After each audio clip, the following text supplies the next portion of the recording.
Good morning. Welcome to Retro Toy Princess. I am Allison Troy, and this is coloring Jenny from Bucky O'Hare. I do know that Kayla will not be joining us today. She went and got her booster for her vaccination, and is not feeling well. So I do apologize for anyone here just for Kayla's salty comments. The rest of us will try to make up for it.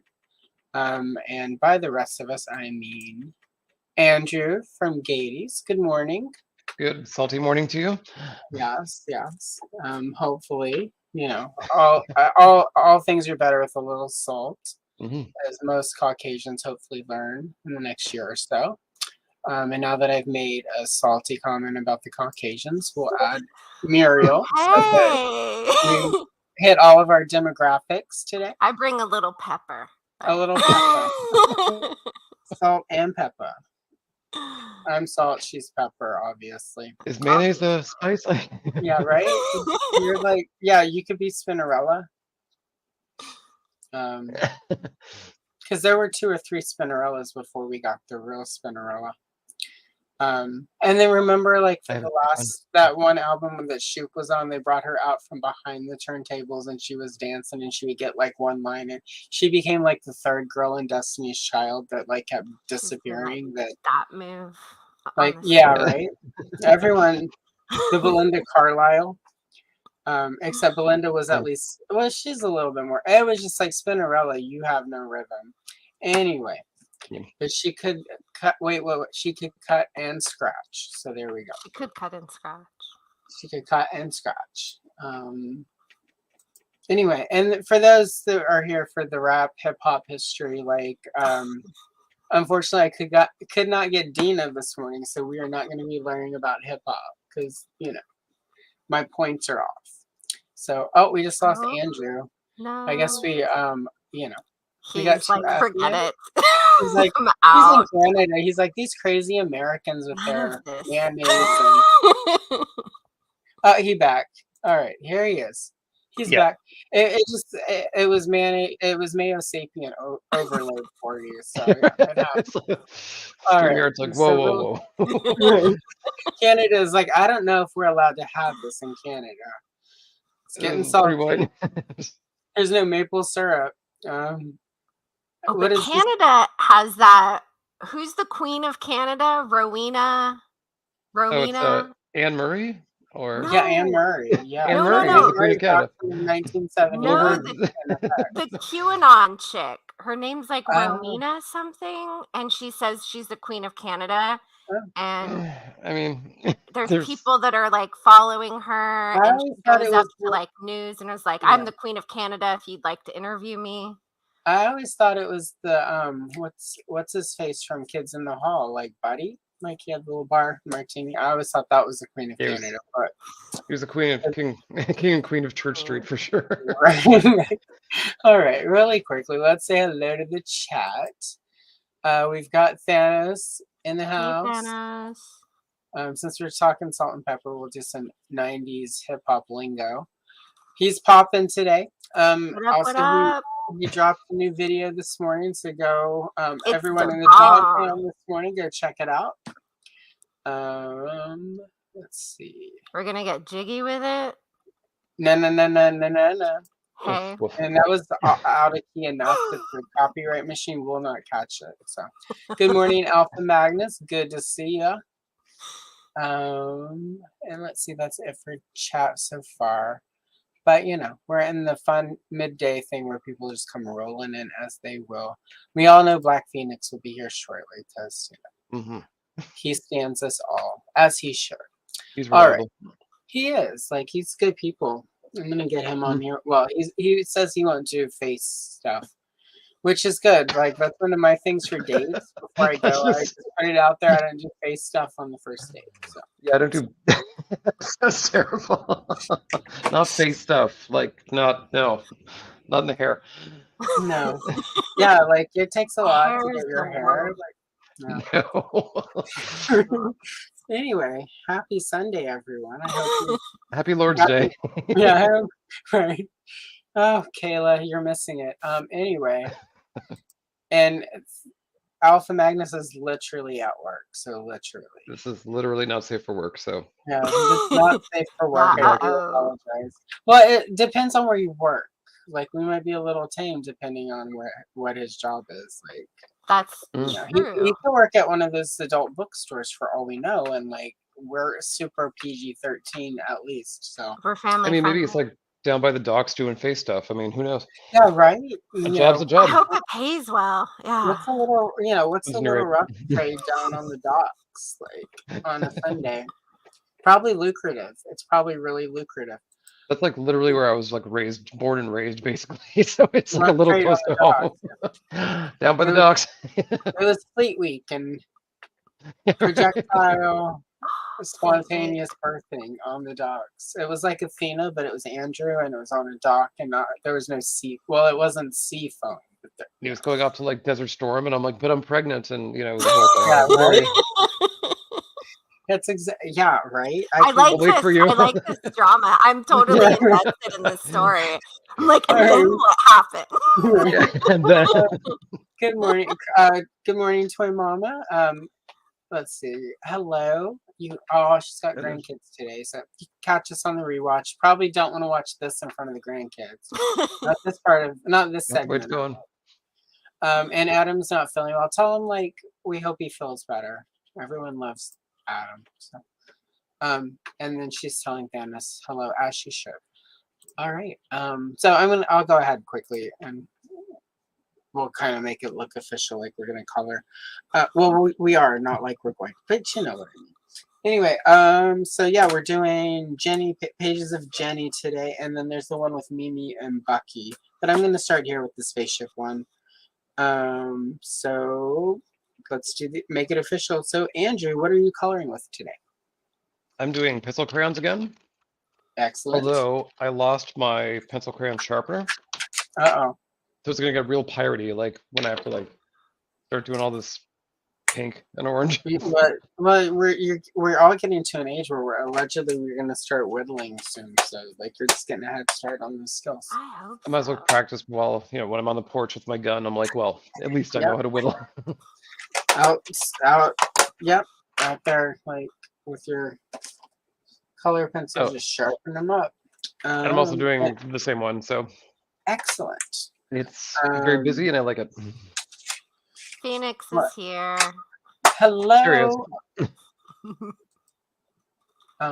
You should be aware, like if you just got here, that when this is done, go back and watch the last few minutes that you missed because we were totally missing you and talking you up. So, yep. Everyone loves Black Phoenix. Once you go Black Phoenix, you can't go White Phoenix, they say. Anyway, Muriel, what are you coloring with? Or green Phoenix even. Or dark Phoenix, none of it. No, the Black Phoenix. I have I don't know, these plastic crayon things and my box of mistakes waiting to happen, the acrylic paints. It's not an episode with Muriel if something doesn't happen with those acrylic paints. Wrong. One day I'm gonna get it right. One day. Coloring is stressful. I don't know if you should. I mean, like it's stressful for you, but it's quite entertaining to like be a part of that when you're like when things go wrong and. I try to assure you that it's fine and you don't. My mistakes in life are generally entertaining to others, so there's that. Well, that's the old Carrie. It's the old Carrie Fisher saying, "If my life wasn't funny, it would just be true." Like, so. And no more. None of that. And I'm using, of course, Prismacolors because we're being bougie and snotty, and to make it extra bougie and snotty. This isn't actually a kit you can buy. I put these together from open stock. And it's a variety of grays that I used to create the illusion of metallic silver stuff. And then a grayed lavender. And just because it didn't fit in the other kit. I still have like this much left of my other grayed lavender, but this is the replacement. And periwinkle, which is a funny, like it's a cool color. But it's just such a funny thing to say periwinkle. It sounds like like an old stuffed bear, like a toy bear, not like, like not Bob down on the docks with some rough like trade. what if Teddy Ruxpin's friend? Yeah, like his kind of like friend Perry. I always think of I don't know if familiar are with like gay hanky code kind of thing, but they're like each if you wear I know the a handkerchief yellow on your left or right. Yeah. Everyone knows what yellow means, and everyone knows what brown means. But there's like there used to be like just blue or navy or whatever, and now there's like eggshell, like robin's egg and periwinkle and all the stuff. And I'm like, maybe I'm colorblind, but like I don't know the deep dive of the 40 It's Shades of the Blue difference that between mean robin's very egg different and things. Like periwinkle. And yeah, and they're like it's wildly different, and you're like, this could be two things that I'm not into either of them, but like danger. Shades of Blue sort of in the same end of it, where it's they've all got like sort of gray, like a grayishness to them. So like, and if it's that extreme, that you don't want mistakes made there. It seems like you would want to go like canary yellow and periwinkle, like for the difference. But we're getting like neons or something, but far be it for me to like go in and dictate like gay hookup, rough trade culture. I mean, I don't think it's really in effect anymore, just because you can Grindr exist. But back in my day, back in the day. Oh, and now back in the day too, like there were people who were like getting to the city who had no idea what a color wheel was. How did like young Johnny from like Ottawa know what periwinkle was? He found out. Young Johnny from Ottawa still doesn't know. Let me tell you. Johnny found out. Found out the hard way. Periwinkle meant that night. 4 in the morning at the bathhouse, and he's like, "Oh, periwinkle! I'll never forget that." Now he discovered some things about himself. He went to art college, and the professor was like, "We'll be using periwinkle," and he just started like crying. There at his desk. Triggered. But the art he made that semester was epic, and like he won an award, and he went on to design for like Gucci or whatever. So it worked out for him. Anyway, wow, like the storytelling that is happening is just it's good. This is why you all are watching us. Andrew, is your shirt periwinkle and white stripe? Dun dun dun. Maybe. I don't know. I feel like the periwinkle story became a little personal. Maybe this young Johnny. Maybe this is all confession. That's what it looks a little. I don't know. Looks a little bit more like a cloud blue than a periwinkle. So I think it's also like I've got different lights. Plus, it's still sunny here for now. We'll see how long that lasts. The sun also sets. Yeah.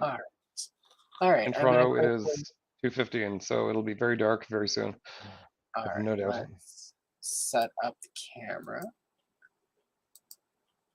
At some point, I will figure this all out easily. Okay, nope, but not my face. There we go. And this camera just autofocuses, which means it doesn't ever really completely focus correctly. So I do apologize for that. That's in works, but I finally got it, so we have a nice like view of my desk. So anyway. And yeah, for Jenny, I've got, not that you can see it because I'm not going to share my screen so everyone can see my 3,000 open tabs, but I have reference photos pulled up because I am not familiar with Bucky. Bucky O'Hare was a little bit after my time. I remember seeing like the figures and KB when I would go to get Power of the Force stuff, but I don't actually remember the cartoon. And all of the figures, she has like white opalescent or whatever you call it, that shimmery like white silverish hair, but on all the cartoons she has like pink hair. So like it's kind of pick your poison. And yeah, like it was, I mean, the comics, everyone sort of thinks and it is one of the responses to Ninja Turtles. But Bucky did come out probably like early to mid 80s. Okay. They had sort of designed them to be toys. Like all of them have those belts with the little spikes around them that would also like their guns would clip on. Like it was all like very well thought out. Yeah. From the jump. But then of course Ninja Turtles came and they were like, we need animals. We need animals. We need talking animals. Right. So like he got a real boost real quick, and there was quite the push. But like most things that weren't turtles, he failed spectacularly pretty quickly. Yeah, well, it's interesting, but I guess that's probably part of it, though, is because if you're saying he sort of existed before, but then he got the push after Turtles, he would have come across as just a knockoff rather than being like a unique thing. Yeah, and it's really too bad because the cartoon was quite ugly. Like poor animation. The story more or less followed the old comics, which were quite good, and like it did have a bit of that stink. Speaking of like Yeah, saltiness, but like the comics were very like critical of American yeah, consumerism and very snarky and very sarcastic, and um, just everything was so irreverent kind of thing. So like I think the cartoon benefited a bit from that, where it sort of had that kind of very 90s Gen X flavor of like I don't care, man. Like right. The almost the Tiny Toons Animaniacs thing. yeah. Oh, sorry. Oh, go ahead. Oh, I was just gonna say, like it. I've seen sort of the figures. I basically knew about Jenny not getting a figure because of your Instagram. I think she was the first one I did. I was so Yeah, mad. it was like that was one of the first things that I saw whenever that was. I think when I added you was because that came up. Because Instagram has no shade, has no decorum. It's just like here's something you might like. But it was accurate, but it was just like, wow, like, thanks, Instagram. But yeah, that Yeah, was it's one rare of when I trust them, but I mean, sometimes I'm like, you got it. Like, you the, got yeah, me. right. Thanks, little computer overlord. You got it. At least you'll entertain me with the proper stuff before you assimilate. Everything else. And Yeah, she was like, I mean, she's another one of those. I think I just did like, for those who don't follow or don't know me kind of thing, I do like a series of it's called like MIA 80s Ladies, where a lot of the female figures that were prototyped or should have been from 80s and often even 90s toy lines. I'll do like the deep dive. And Jenny's one of the most glaring examples, but I just did like RC yesterday, and she was sort of like the mama of them all kind of thing, where yeah, well, you and had she, like the female character from one of the big three like properties of the 80s, and like they just would not do her. There was a couple of attempts, but they were like, nah, we're good. Girls are goo. which was weird because again, like I mentioned on the post, the whole reason I mean, there are a couple reasons why we didn't have Transformers. To me, it was insane how expensive they were. Like Yeah, for one Transformer, I could get 3 GoBots at yeah, least. or I like mean, and that's for or the 20 GI Joes. Like they were yeah. expensive. So like for me as a kid, it's like it was about like this 3 GoBots, like that kept me occupied for the week until I needed 3 or 4 more. But also it was that there were girl GoBots. Like my first GoBot was Crasher Yeah, because she was a cool villainess, and then Pathfinder and Spacey and Sparky and Smallfoot and Scooter. Although he was a boy, we all know Scooter like was wearing a periwinkle he might handkerchief. have been a little between genders. You might Yeah, say. a little bit, yeah. Yeah, he was ambidextrous, as you will.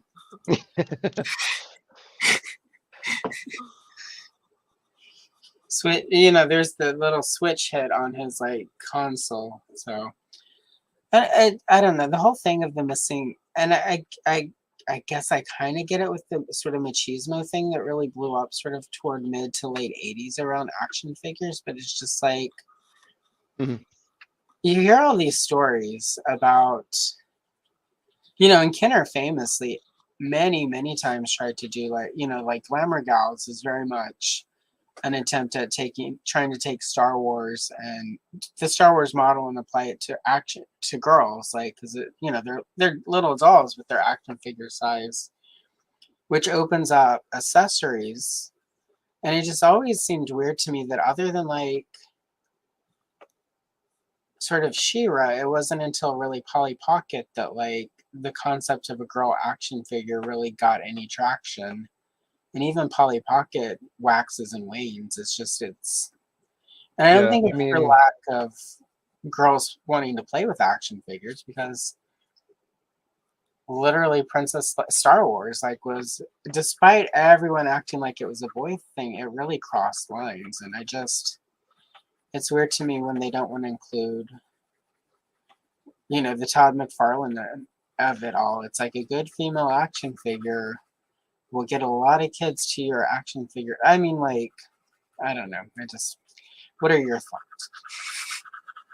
Well, I mean, it's funny too, where, I mean, even Todd still goes with this. I mean, he is still a product of the 90s where he's like, we just make Batman, and that's it. That's all. I don't know why he bothered getting like the DC license when you just want to do Batman. Like, just get Batman. Just do Batman, but like let someone else do everything else. But so we still sort of like very much in that era, and also that era where, 95% of all sales are towards kids. And I'm like, I don't think that's true anymore. I think they keep saying it, but I think there needs to be a new study because I don't think that's at all accurate at all. But that's just me. No, I mean, whenever I, go to my local store for action figures, I don't see kids. I mean, sometimes on a weekend, yeah, but it's more often when I hit during the week that it's me and a bunch of other old people. Yeah. But I mean, that was very much it was kind of a strange thing too. Like the more I do these 80s ladies thing, you see themes and years and companies. Like there's very predictable patterns kind of thing. So in the 70s, before Star Wars, like no one really did action figures based off of movies. Like there was just no money in that because a movie would come out, it would be in theaters for months, and then it would go away, and then that was the last you could see of it. And so there's no point in making figures. And then, VHS and beta, all that definitely helped. But then Star Wars hit, and they were like, everyone's like trying to get the next thing. But before that, I mean, like you would have toy lines based off of TV shows very often. And they were, if there was like a woman in the cast, they would include her, and it wasn't a big deal. But there was this sort of like, here you go. Like it wasn't. It was never like, spoken about kind of thing. But then Star Wars sort of changed the game, and He-Man, G.I. Joe especially, like a bunch of them really did like put them in without, too much fuss, we'll say. Yeah, I mean, but there's the whole story where it's like we were surprised to discover that all these little girls were buying Tila. And but why were you surprised? Like, she was cool. That's it. And she's also like very integral to the story. Like, I'm like, why was this anyway? Yeah. Well, it's funny. Like, it was like it's really turned into like Hasbro became the real problem kind of thing, because they were like, well, what if we didn't, and what if we like, save money and we waited until wave 2? If the line was successful, we'll do the women. Like you see that a whole bunch. Well, even Power Force too. It seems like they were trying to do that with Leia because early mock-ups. Yeah, she was impossible to find. Yeah. Well, an early card. But I remember when I got my first few Power of the Force, I got Luke and Vader and the Stormtrooper because that was all that was on the shelves at first, and she wasn't even on the card back at first. And I remember saying, I don't know if I want to get to my mom. I was like, I don't think I want to get these if there's no Leia. And she's like, well, of course you're going to make Leia. She's integral. And she's like, besides, these are going to be worth lots of money in 20 years. Buy them. Yeah, that was the other speculators market thing we all did, which was ludicrous. Yeah, it's kind of funny, like where by the 90s hit, like Hasbro was the real problem, we'll say. Like it was just like they didn't want to do nothing. But then Playmates, meanwhile, they didn't care about nothing. They were like, here's all your Kelso Troys, here's all your April O'Neils, here's whatever you want, like Skeleton Warriors, you name it. Like we're gonna like pump them out. And it was almost a taunt to like other companies. They're like, yeah, we'll do it. I don't care. And the thing with like even Turtles, the only April O'Neil I ever remember peg warming was that ravishing reporter April. And that was just a weird figure. It was such a weird figure. Like I remember looking at that thinking, what the hell is this? Like, because it didn't even quite land as far as, and I think you're the one who posted recently that she was actually designed as for Toxic Avenger. Yeah, she was oh damn, what's her name? The Toxie's lady we never girlfriend. got for that toy line. I need to know this now. Toxie's girlfriend.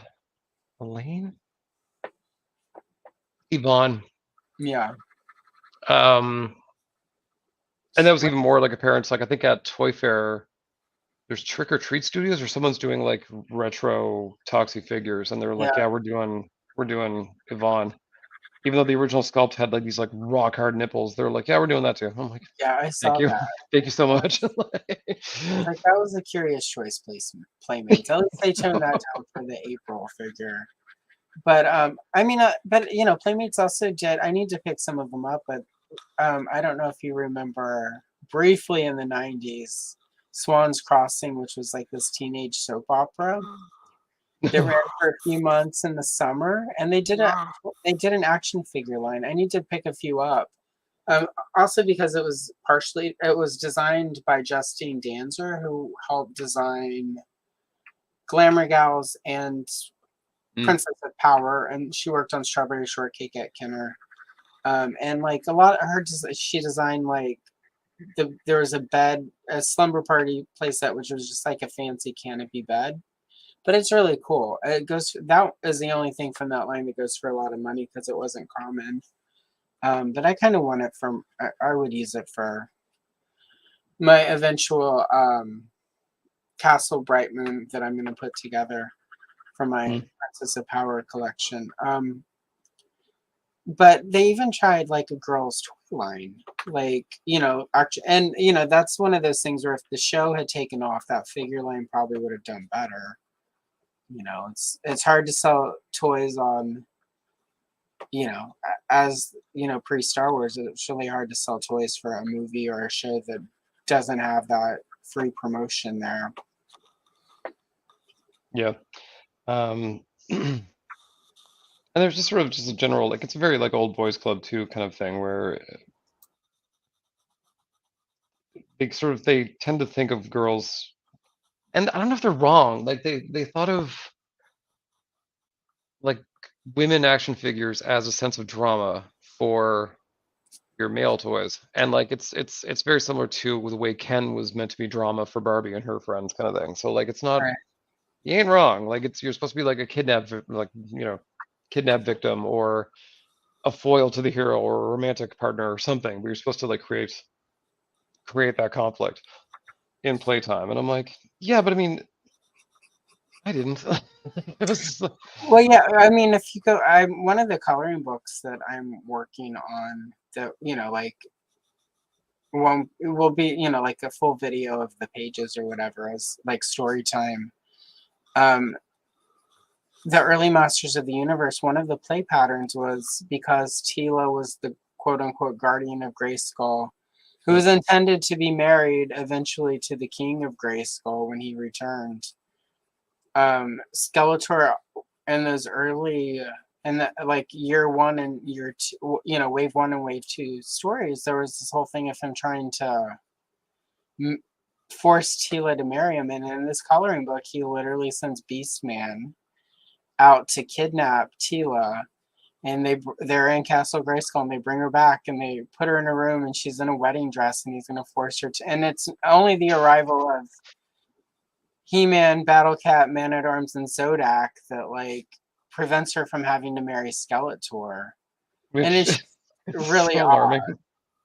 Very alarming. Yeah. And then, in wave two, and they're like, oh, we need to explain why the goddess, quote, the goddess / sorceress and Tila are, like they're the same figure and you should use them as both. How do we get that play pattern? Oh, I know. Let's write a story where Skeletor tries to make a clone of the sorceress / goddess and accidentally creates a baby clone, and he's going to take the baby clone and raise it, and then when she's 18 he's going to marry her. That baby clone. Yeah, right? Baby clone. So Skeletor was like Mormon or something. Yeah, right. It was some weird alt religion thing happening. Definitely some like at this point they would probably put the adult warning if I say like. But anyway, let's just say Skeletor is not a drag queen, so I guess we're safe. I don't Yeah, know. he's totally fine, Taylor. Don't worry about it. Yeah, right. He's fine. So, but it's weird because there were a couple, that was part of, and I think Yeah, that that's was the part of, intention. and I think there are times where it's like, I think maybe that's at times why Kenner had sort of difficulty with Leia because she wasn't, uh, even though Maternal? yeah, she wasn't a good damsel in distress. Like it was. Mhm. There's no point in any of the movies where she's really written in a way where she needs to be rescued. The way that you would that play pattern would work, and it also becomes really hard to sort of, despite the character assassination of Return of the Jedi, like that was never a real love triangle. It was always really clear that she and Mark Hamill had a certain chemistry, and it was not romantic. Mhm. Which like more than anything, that's and she and Harrison obviously had Very too honestly. much chemistry. But like for me, like the Luke Leia thing, even as a kid, like I never played Luke and Leia as boyfriend and girlfriend.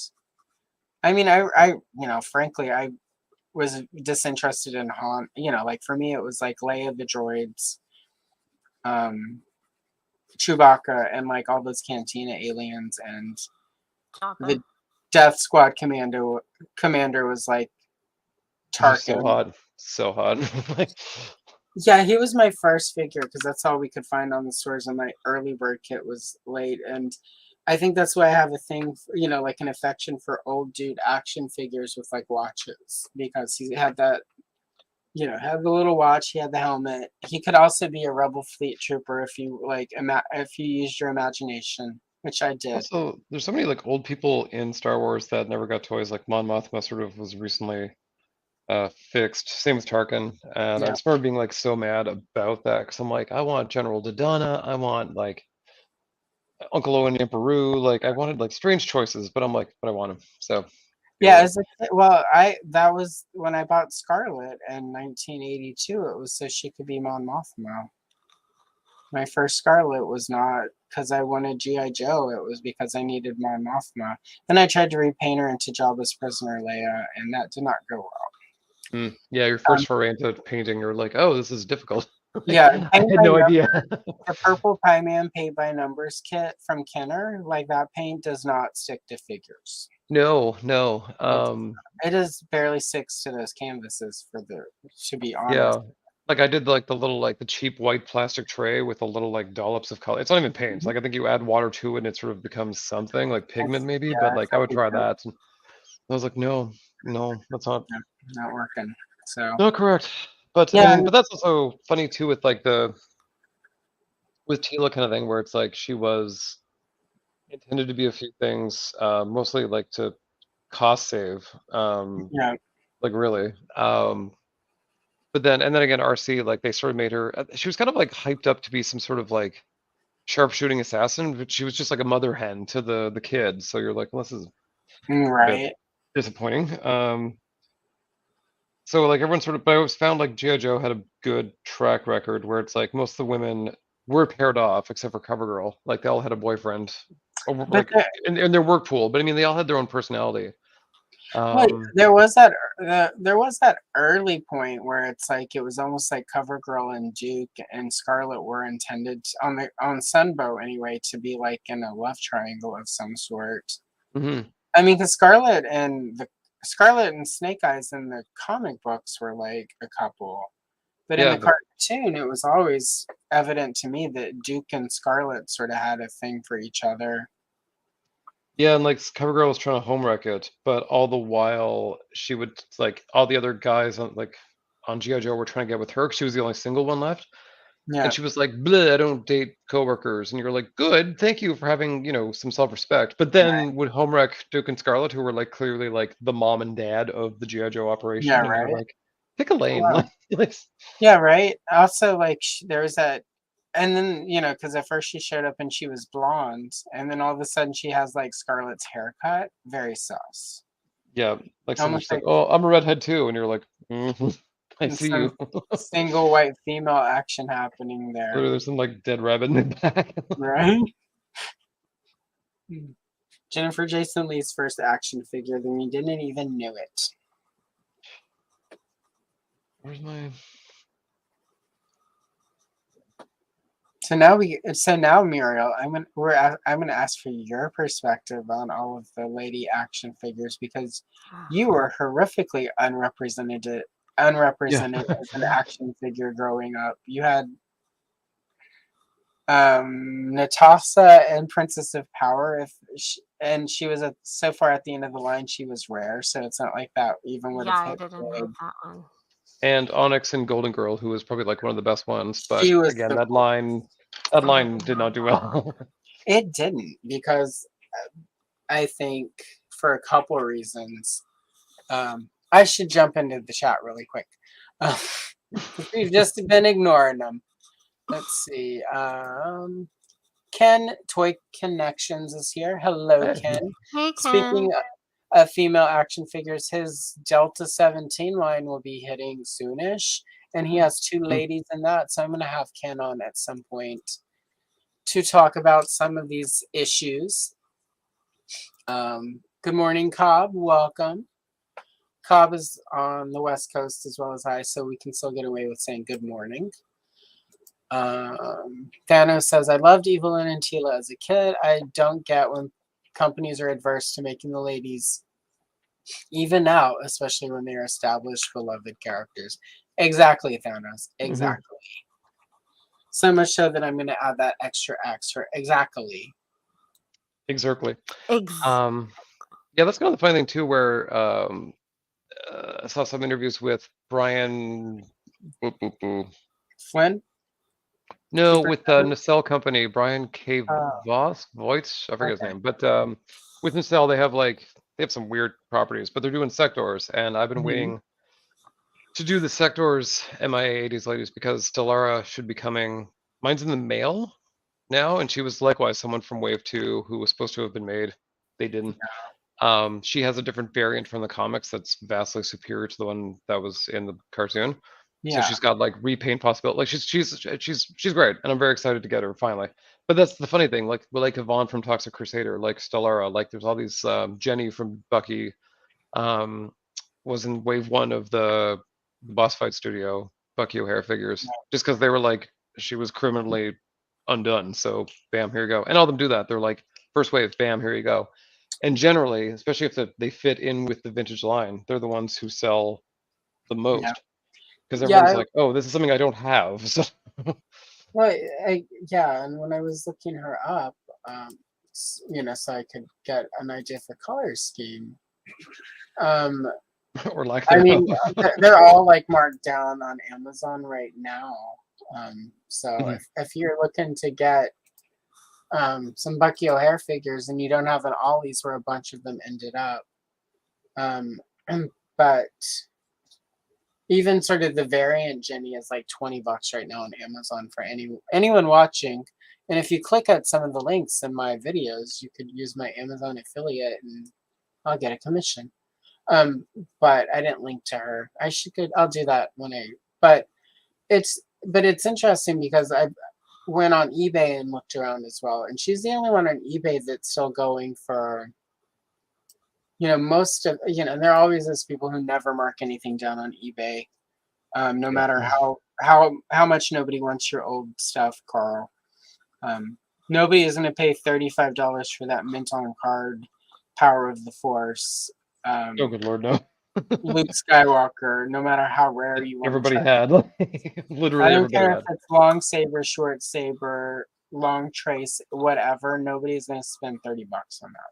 That's how you use the You saber. need to throw 4 more Power of the Force figures in that and turn it into a lot if you want $30 for all of it, especially if you're charging $15 in shipping, Carl. That's going to sit. You do not have vintage. I need to rant about Americans. Oh, Have at it. So pin raiders, they do like really cute like pins, enamel pins. I'm not huge on, but like every now and then one will get me. And they did they'll do like Toy Biz X-Men, they'll do like vintage Mattel She-Ra, they'll do superpowers.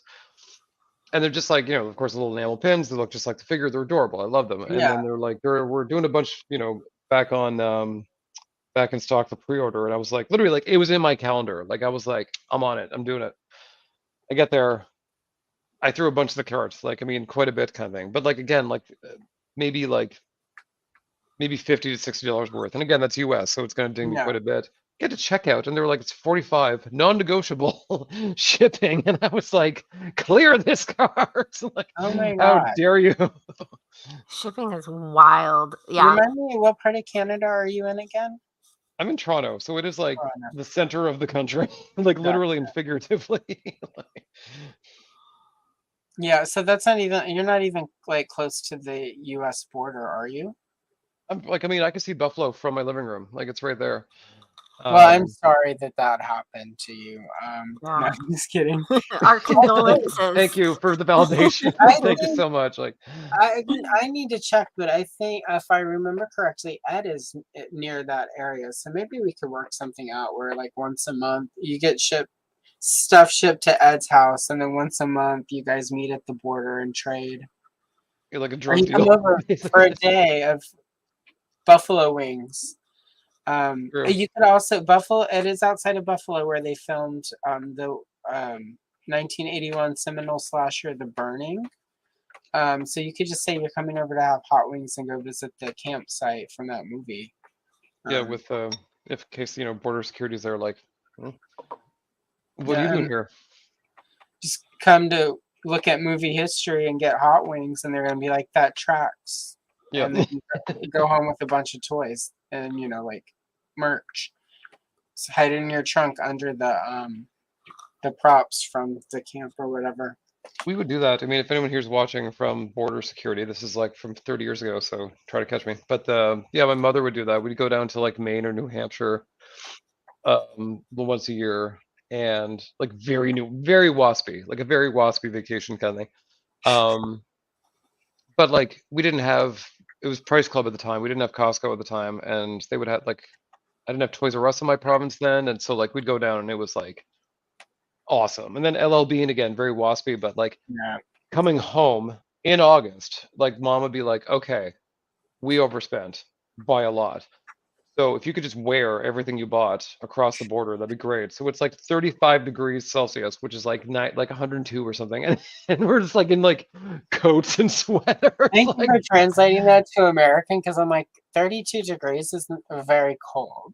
Yeah, like the surface of Mercury, like it's yeah, right? Yeah. Yeah, it's like it's mid hundreds, I think, but it's hot. It's like 94, 92, 94.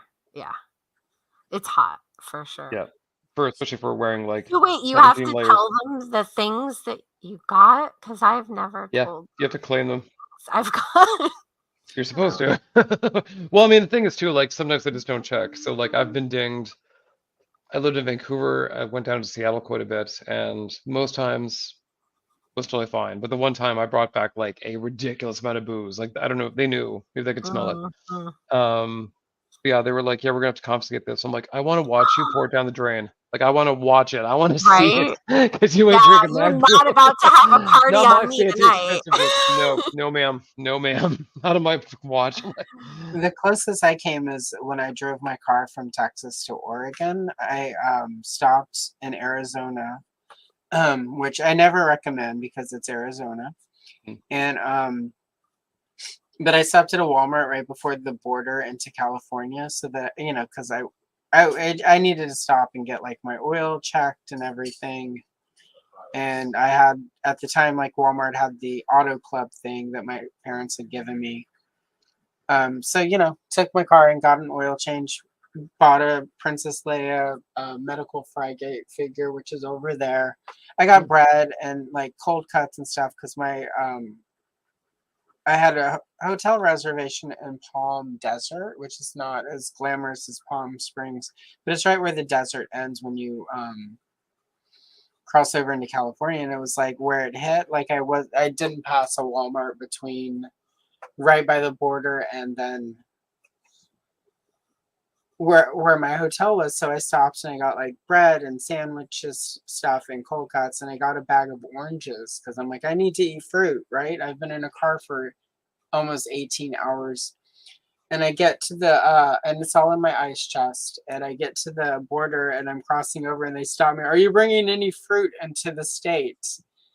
And I was like, that's a really personal question. And they're like, well, yeah, like, and then they explained why. And I'm thinking about the big bag of oranges I spent like $5 for that I was ready to tear up when I got to the motel. And they're like, do you have any fruit or anything like that? I'm like, nope. I'm like, okay, carry on. And I drove through. So I ate all those oranges that night so that I didn't ruin California. Because apparently my bag of oranges from Arizona could have ruined California. Yeah, it's You very don't much want like that the California mess or the Arizona mess invading California. God forbid I had a ferret with me. I was gonna say it's very much like Simpsons, like bringing the frog to Australia, or like in real life the rabbits that invaded Australia. But oranges are the muskrats that the nutria that invaded Louisiana. They're killing the coastline. Is this a current problem or? It's an ongoing problem. Like the French, the French, we can blame them for many things. Let's. But they brought, when they were doing all the trapping in Louisiana, they brought, for whatever reason, they're like, we want to trap things and harvest them for fur. So let's bring an animal not indigenous to the area to these swampy marshlands. And they did. And of course, nutria are destroying the marshlands, which means we're losing between erosion to the Gulf of Mexico, and then people and the nutria rat, we're losing a lot of the marshlands every year.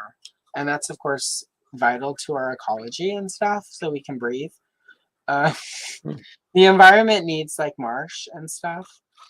So nutria rat it's open season 24/7 on them. You get like $1 a tail too. Yeah, and so people trap them and sell the fur. And where I grew up, there's a fur festival every year, and you crown a fur queen at the end. It's keeping boots with the fur, those apple bottom jeans. Yeah, right. Boots with the fur queen. But yeah. So anyway, I ate those oranges, so California is safe from my oranges. Like 12 years ago at this point, it's been like. God, it still weighs heavily on your mind. It weighs heavily on my mind that like that dude was asking me questions he had no right to ask. Like, what the hell is in your car, sir? You're like, bodies? What is this, Afghanistan? Like, I really had this moment. Like, what are you? Like, they had guns and stuff. I'm like, what is happening here? But also, guns are okay. Oranges are not. Yeah, right. You can come up to my car looking like this Carl with a gun. And he was not cute. If he had been cute, I probably would have admitted to the oranges and then ate them in front of him. And like, when the juice dripped down my chin, it was erotic. That's me. Like, let me get my license and registration. But you know, I would have 100% been like trying to delay so I could spend time with Carl. But he was not attractive to me at all. I'm sure somebody enjoys what he was offering, not me. It's also too like it's such a strange thing where you're like, if you're going to a different continent, I get it, but like if you're just crossing the border, like these borders they don't exist, they're not real. Yeah, it's not like if an orange rolled across the border, nothing's gonna happen. You're welcome, Thanos. You're welcome. The least I could do. Oh, Brick is here. Good morning, Brick. Anyway, yeah, so that, where were we? Let's see. Fur Queen, nutria rats, oranges. To be fair, like Canada. Anything coming from Arizona shouldn't cross into other states.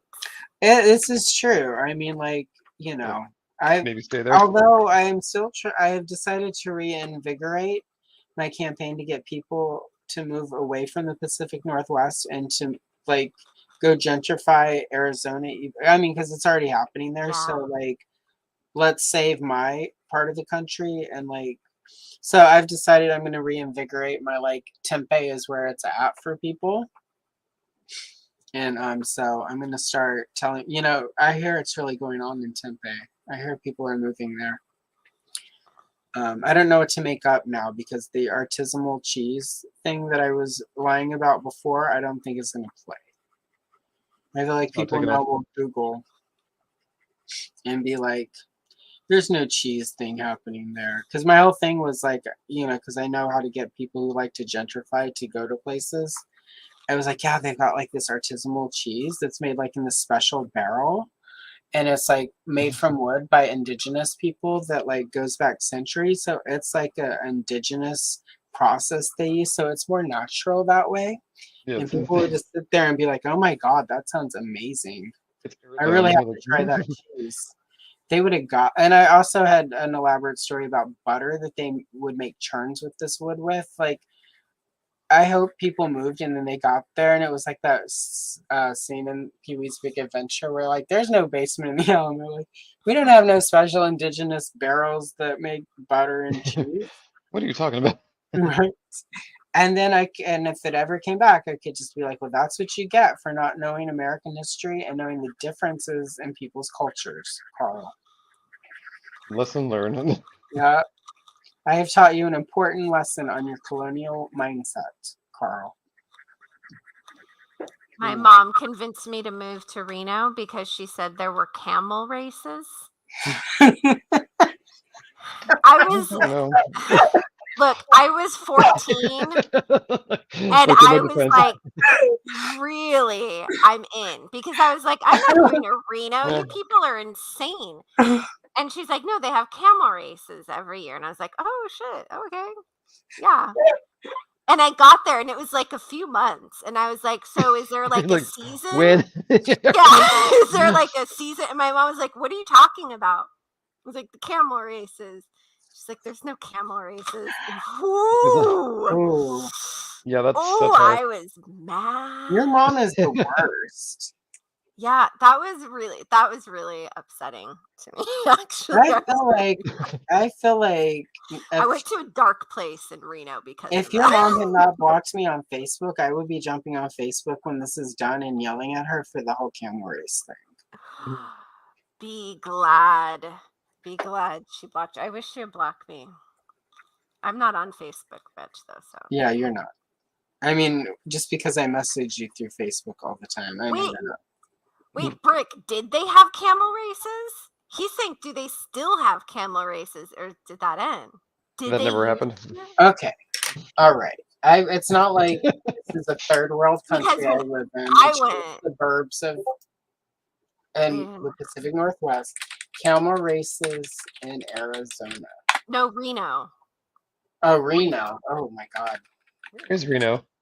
You definitely have to trick people to want to move to. Oh, he was kidding. Dang it. See, I'm still gullible about the camel races. I was still willing to believe. But okay, so where's Virginia City? It's not UCSB. Step back in time to Virginia City, Nevada, established 1859. The International Camel and Ostrich Races.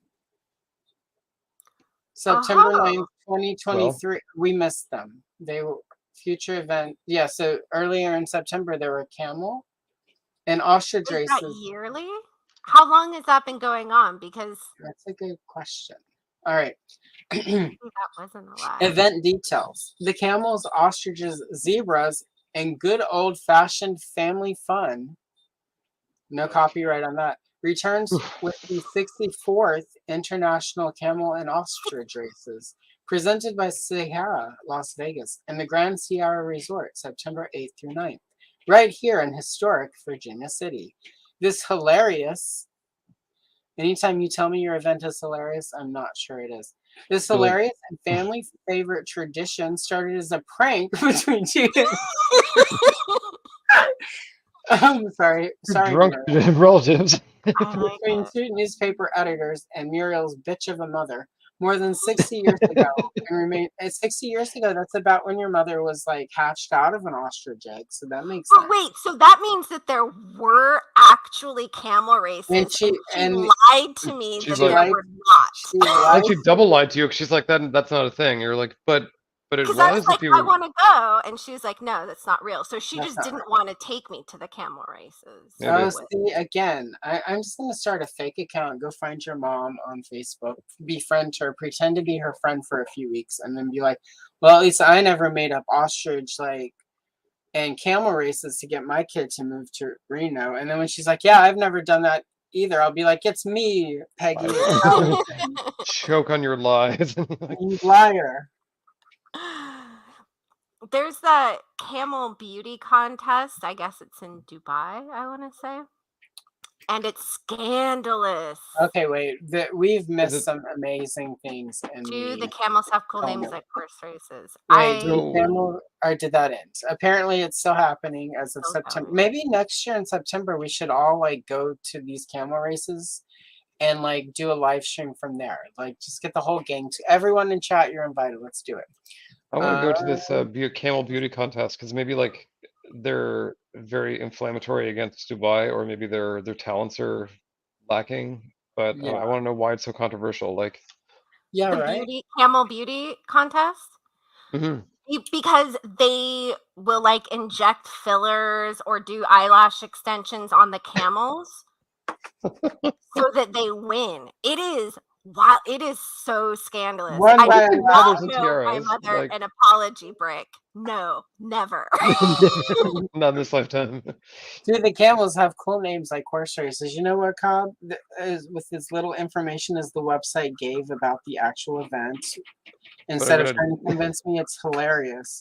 I'm Wait, gonna say keep yes. going. Yes, they do. Wait, keep going because Cobb has the mwah. Your of mom is camel layered. names. Your mom is layered. Your yeah. mom's layered, That's Brick. one way to say it. Oh. Yeah, here comes Lovely Lady Lady Lumps Lumps. around the bend to take the second place. I love it. I approve. Because that's like multi. Like, what you gonna do with all that junk inside your trunk? Oh, which is where I tell everyone after the stream is over, go to like just click to the search bar if you're watching this, however, your phone, and click in Alanis Morissette "My Humps" cover. If you've Say never what now? seen Alanis Morissette cover "My Humps" by the Black Eyed Peas, you will thank me after you watch it because it is glorious. Alanis does "My Humps" like it's an Alanis song. So yeah. And like goes hard on it. Oh my god, yeah. Like it's a thing where you're watching it and you're like, she obviously has a better sense of humor than you would think for somebody who went down on Dave Coulier in a movie theater. Yeah. Sorry, I just threw up a little thinking about that. Also, let's think about the fact Dave Coulier was like in his late to mid 20s, almost 30, and she was like 16, 17 in that song. Well, the other, like, this is likewise going to get you demonetized, but there's, she's Canadian, very Toronto-centric kind of thing. And the nurses in the 80s and 90s would call abortions the cross-eye bear, or the cross-you bear kind of thing. And so, like, when she sings about it, you're like, was she pregnant with Dave's baby? Oh my god, either that or, oh my god, what? Yeah, like, it's a dark song, with, like, the more you learn about it. And who knew Canadians could get that dark? Wow. It was a very Catholic, like, nunnery type nurses at the time. We're So far enough into this that even if I were monetized, it would be okay. It's like the first minute or two that they care about. yeah, pretty much. After that, they're like, eh. And as long as there's no nudity. Anyway, cat violence. Days of cat. I mean, like, you can't see it because I covered it, but I have like, we'll probably have a slight scar because the kitten used my face as like, you know, like how when the Roadrunner would take off, but he wouldn't move at first. That was my face this morning when he was trying to get up in the window. So I woke up to bloody face. Oh, kittens. So something just came crashing down. So all the other cats are hiding from him. That's where we're at in kitten bullshit today.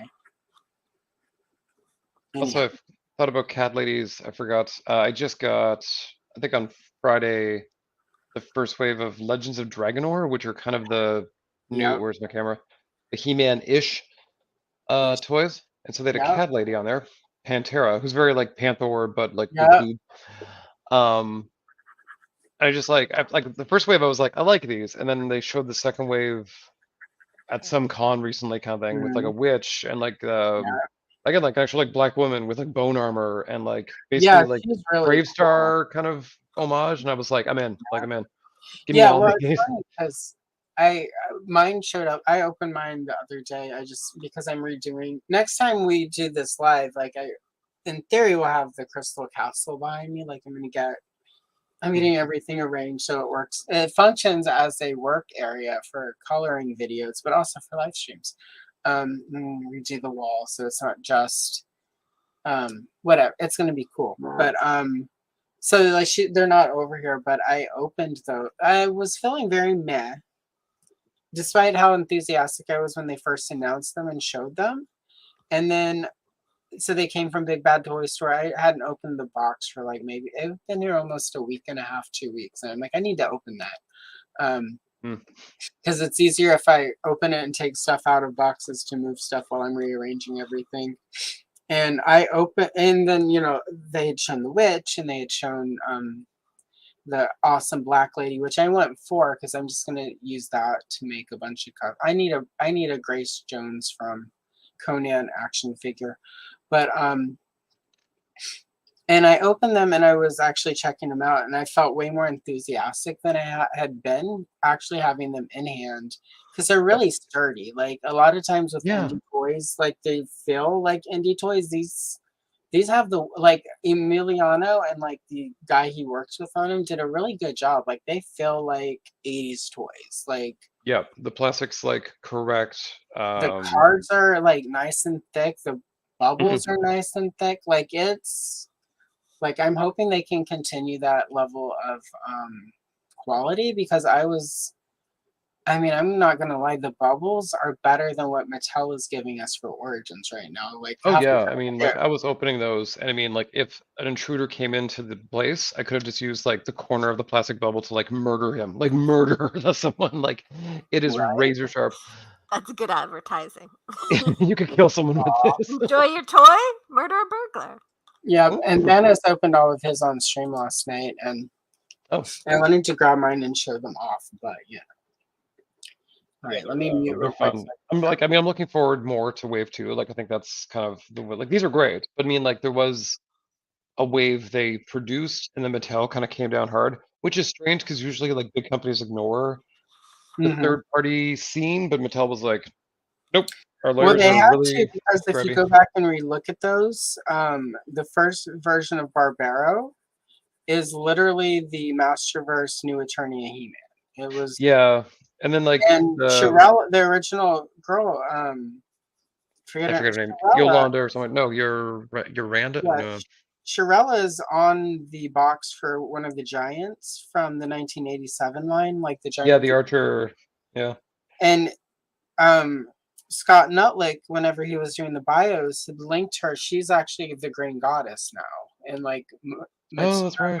continuity, she's in the Wondar comic book, and she's on the back of the card. So that would have all been in work whenever they were getting ready. Like Wondar came out a few months after that, so like it's literally, and at this point, we are going to probably see an origin scale, even if they have to do it as a Mattel Creations thing. We're going to probably see Shirella and Wondar just so that they can secure those concepts. Hmm. Because Wave 2 has at least 2 or 3 Mark Taylor designs that, um, like that witch is epic. And it's really clear the differences between her and the original sketch are specifically so Mattel can't shut them down. But and what's Well, the there was other? there was a classics witch, wasn't there, at some point, like a green skinned There, one, I think. there's not. There were a bunch of customs made from like the original concept. Oh, was that it? I thought it was kind of like because the thing is too in Wave 1 of this new line, there's like a genie who's Hmm. definitely not, but there was like a uh, like one of the fan contest concepts. Yeah, I forget there his was name, kind of thing. But he had very much like a genie-ish kind of vibe Jar. to him. The genie Yeah. is way more. If you look, and I think he's in Power and Honor. There was intended to be a translucent Dragon Lord figure, who was made of translucent plastic and It's like a combination of him, and there was a wizard character that was also intended to either be translucent or have some gimmick where his body disappeared when his cape opened. So like an old white bearded flasher character. Yeah, so anyway, yeah, so that's I think he's a much more interesting and unique character. I mean, I overall feel like the changes they had to make to be in compliance with the cease and desist made Wave 1 stronger, with the exception of the King G character we didn't get, and I feel like Mattel screwed me over whenever they did that. And then the new Eternia web store does not have any components to make the original web store concept, which is what that figure was originally. So I don't know. But yeah, like I'm excited about. I actually even went and pre-ordered Wave 1.5 with all the translucent figures, because I'm just like, I want all of these characters and weird color variations now. Some look even better with like sort of like more icy kind of vibe. Yeah. So it's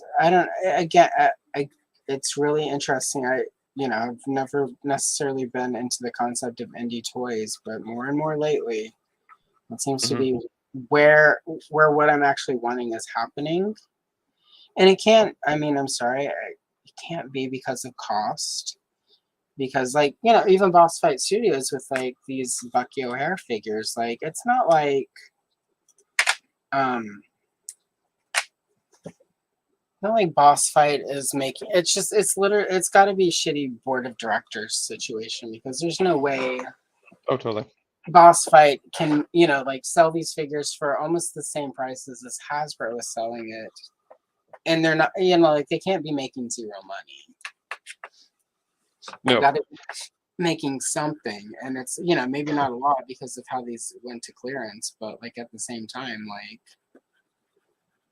I don't know, I'm just to the point where I'm feeling disgruntled by mega corporations with a board of directors and investors who are like screwing us over. I'm getting cool toys at affordable prices. So yeah, and I think it's where like Todd sort of took DC on a bit of a ride kind of thing, but like I think he's starting to course correct. Where it's not as much Batman, and there's like some actual just characters beyond the usual suspects, and all the while like they're still reasonable price compared to Hasbro, for example. And Chris Plastic of Shiny Plastic People, sorry I missed you when you first popped in. Oh wow, yep, I missed a bunch after the lady lumps, but yeah. Anyway, just catching up. Good to see everyone this morning. Ish. Oh, I just checked my table. I apologize. Everything. Okay, there we go. Yeah, so. But because of this, because you picked this, Andrew, I'm actually probably going to watch some Bucky O'Hare stuff later today. After I watch whatever is going on with Colleen Ballinger. Apparently she's back on the internet, so. She did another apology.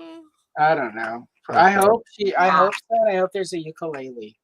There's not. She's like, I'm so embarrassed. I used a ukulele for my last apology. She did? Yeah. Oh my god, I'm into it. She left the ukulele video up. She's not that embarrassed. Well, it's making her money. So, yeah. Exactly. Convenient that it's right around the time she would need more views to keep her channel monetized, but whatever. Exactly. If you don't know who she is, Andrew, there are two options. Either you remain blissfully ignorant, or I'll send you a bunch of links to swoop videos to watch after this so you can get the gist of it. I usually opt for the ignorance, but that's fair. There's someone, I have someone at my dog park. She sends me Mary Magdalene TikToks via Instagram, which means it's already like very old or whatever. But like, it's just it's some we're gonna say model who's like had a lot of surgeries, like a lot, like more than you could even fathom. Like her hips go out like a square. Right. Yeah, and the boobs one exploded, so the other one came into the middle because it's so big. Like, oh my god, ridiculous! Like just ridiculous. I'm gonna find this after we're done. Well, after the Colleen Ballinger thing. She's a lot. I'm already invested in whatever that is. Yeah, it's the exploding boobs. And then yeah, I think at some point she's all like, yeah, I'm gonna like take a step back and get like reasonable boobs, and then did not. Like if you like having unreasonable boobs, go for it. But also, if you have unreasonable, ridiculous boobs, like people are gonna look, and at that Yep. point, we can't. If I ever go Yeah. get boobs and they're giant and preposterous and people don't look, like that's on, and or they do look and I get mad, that's on me because if you get something that is that much of a spectacle and people look, they're doing what you intended because nobody gets giant ass boobs for nobody to look at them. So Well, that's the thing. I mean, there's sort of the notion that's like, well, you're not asking for it or whatever, but like sometimes when you've got like a it's a quadruple different, G yeah. boob, like I You're think not you're asking asking. for it. You're not Right. asking for sexual assault, but you're No, definitely sort of encouraging people to look for because something, and it's because not if like nothing else, it's a Absolutely. double take where you're like, what the hell? Like, am I, like, is there something wrong with my eyes? Am I perceiving reality? And then you have to do a second look, and then you're like, no, those are some, it's like when, you know, women bring their husband who is unattractive into public. I do a double take because I'm like, why did you, like, why? Like, why did this happen? You're not, like, why are you married to a Carl? Like, it's a thing. So, I mean, it's so funny too, though. Like growing up, like sort of like late '70s, early '80s, like my beauty standard really does kind of come from Barbie. So like, I'm quite comfortable in my gender as is, but like, were I ever, if that was like the case to actually like change genders, it would be Barbie. Like, I would have purple eyeshadow, red lips, jugs, you got and it. like just wear like high heels all the time. And I would just go hard. I would just go like ludicrous Absolutely. cartoon of woman. Like, Okay, I'm so like, I That's don't what want. she said, though. I saw an interview with her, and she was like, I love looking unreal. I love the plastic, fake, Yeah, total bimbo look. And that's yeah, her. how And she yep. loves it. Well, what's yeah, interesting, because I'm doing all these Barbie coloring books, right? In the coloring books, they de-emphasize her boobs. Like there are some Ooh. pictures where Barbie has no boobs, barely. It's like she's flat. Well, the thing is, she doesn't really need them because, like, in print. Because the thing is, and I'm not gonna like make excuses for her because she was based off of a sex toy, technically speaking, from like wait, wait, Amsterdam or something. She was wait, like, there's sorry.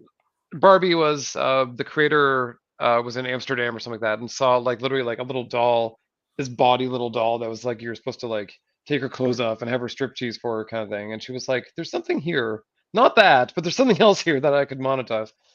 It was Um, an American went to another country, found a local custom, and was intrigued by it, and brought it back to America and made a lot of money off of it. And a then lot of later money. went back and bought Sounds right. out the original rights to the original concept of the toy, so that so But just no one else just could. what Mattel does. Like, That makes sense.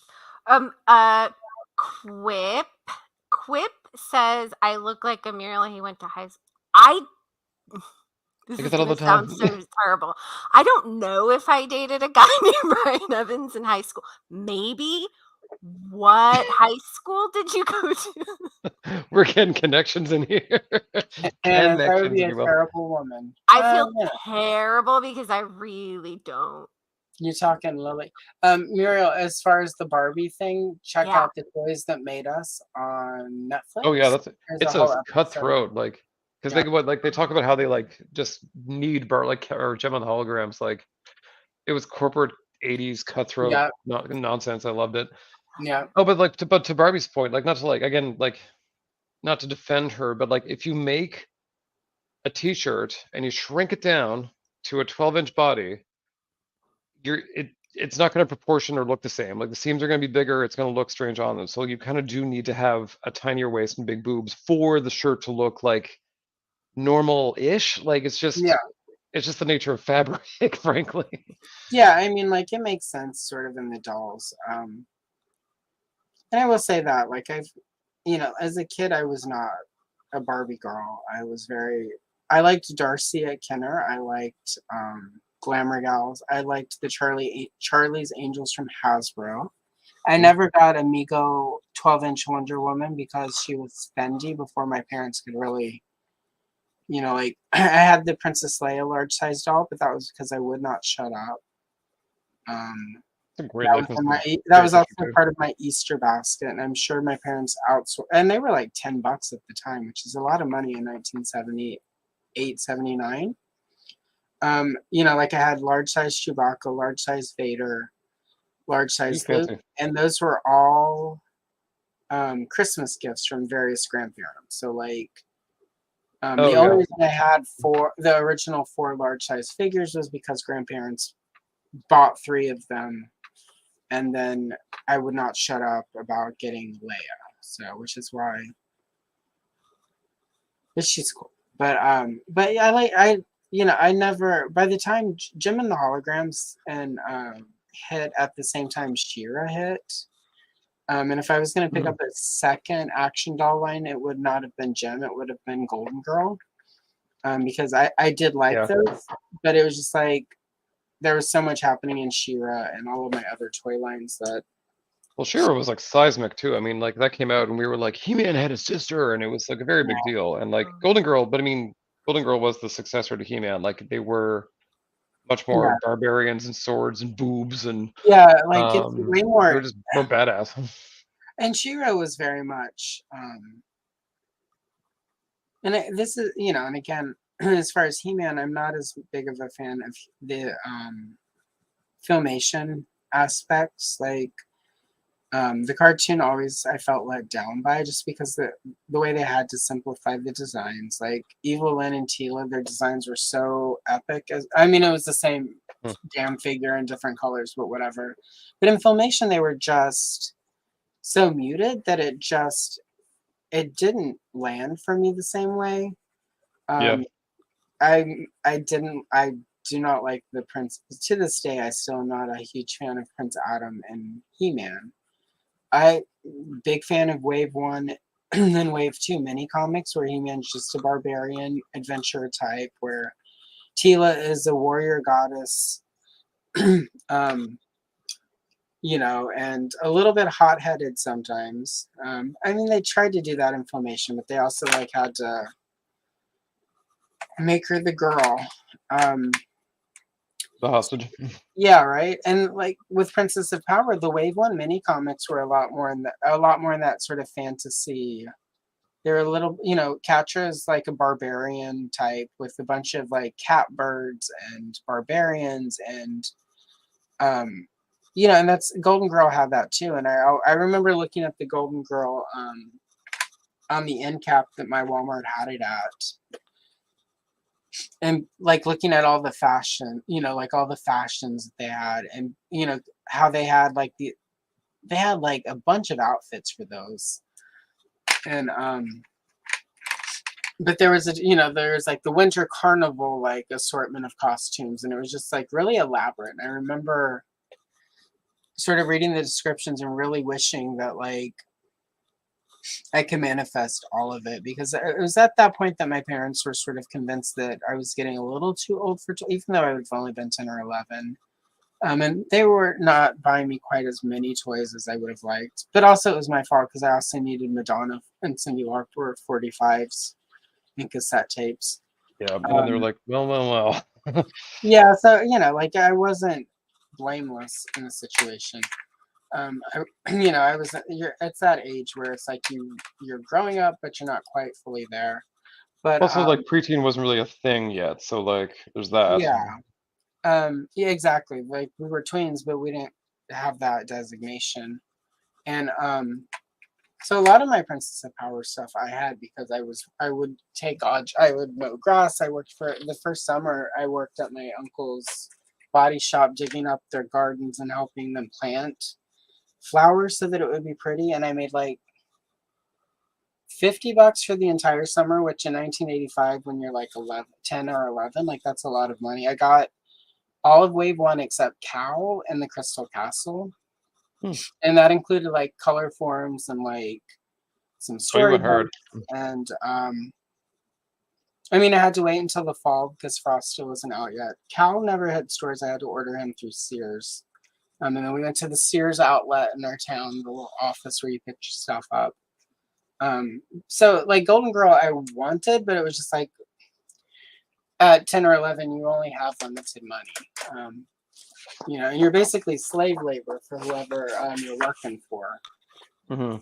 Because I look back at those gardens that I made $50 for all summer. I was going to work with him. Like, I was there that summer for like 4 weeks. And I went to work with him every day, Monday through Friday. He left my grandma's house at like 7 a.m. So at 7 a.m. we would leave. And then we would not get home till 6. And from like 8:30ish when we would actually get to where his shop was, till we left at 5. And we would then go to the pizza place and the where he met his second wife, Tammy, when she was living in the dumpster behind the pizza place. Oh, love.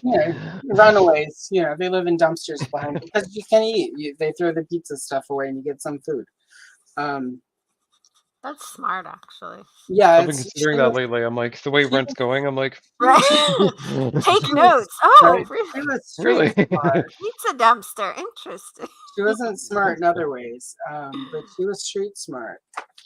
She certainly was smart enough to land my uncle. He was not particularly bright himself, but whatever. It's actually maybe I should call home. It's their daughter's birthday today, actually. I shouldn't talk smack about them. They're both dead as well, so. What's the fun do? I know, right? There's no repercussions. Yeah. Right? I know, and it's not like consequence-free crime. Yeah. Like most of my family know, like I don't invite my family to these live streams, so I don't even think she knows I'm doing shit on the internet. Or she could be one of the people who subscribes and unsubscribes all the time. Stop. Thanos copter. Anyway. Deep down, his Thanos copter is doing like body action figure porn. All the time. Who knew? Let's see. Check in the chat. As a kid from the 80s, if it wasn't on TV, it didn't exist to me. It seems like, Golden Girls, that didn't help. It didn't help that there was no cartoon. There was no. Inner chat. I really want to see. Yeah, same. Black Fin. I really wish just that Wave 1, that mini comic, No Light Hope. There was the Seer, the Gold Wizardress lady. Yep. Mm-hmm. And also, even like She-Ra's look, like they based it off the toy versus the cartoon for a long time, kind of thing. And it's like, I didn't love it when I was younger because, like, I think in She-Ra's case, I wanted the cartoon, the marketing, that look kind of thing. But as I got older, I'm like, I've kind of come around on the big toilet seat helmet thing she's got. Like, I really.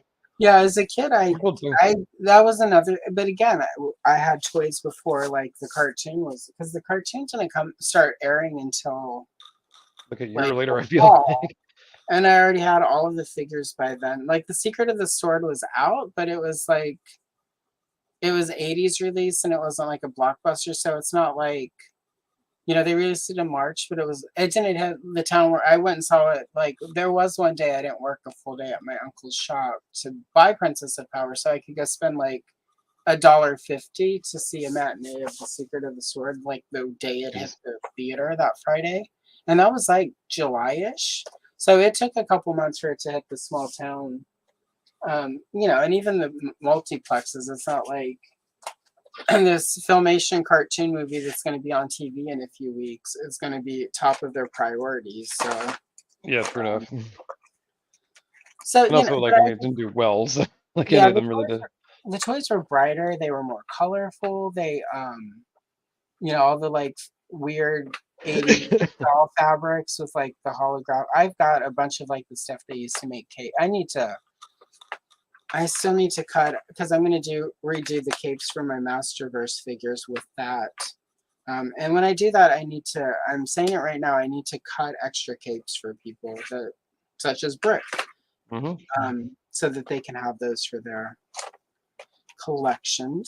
But yeah, that She-Ra cape, like that's I don't know what that fabric is. Like it's unruly. It's all unruly. Like it all folds and flips, but it's like it's gold and red and everything all at once. It's great. Like, the holographic. It's called Mermaid fabric. There's the outlet in America, and in the United States of America, because Canada is America.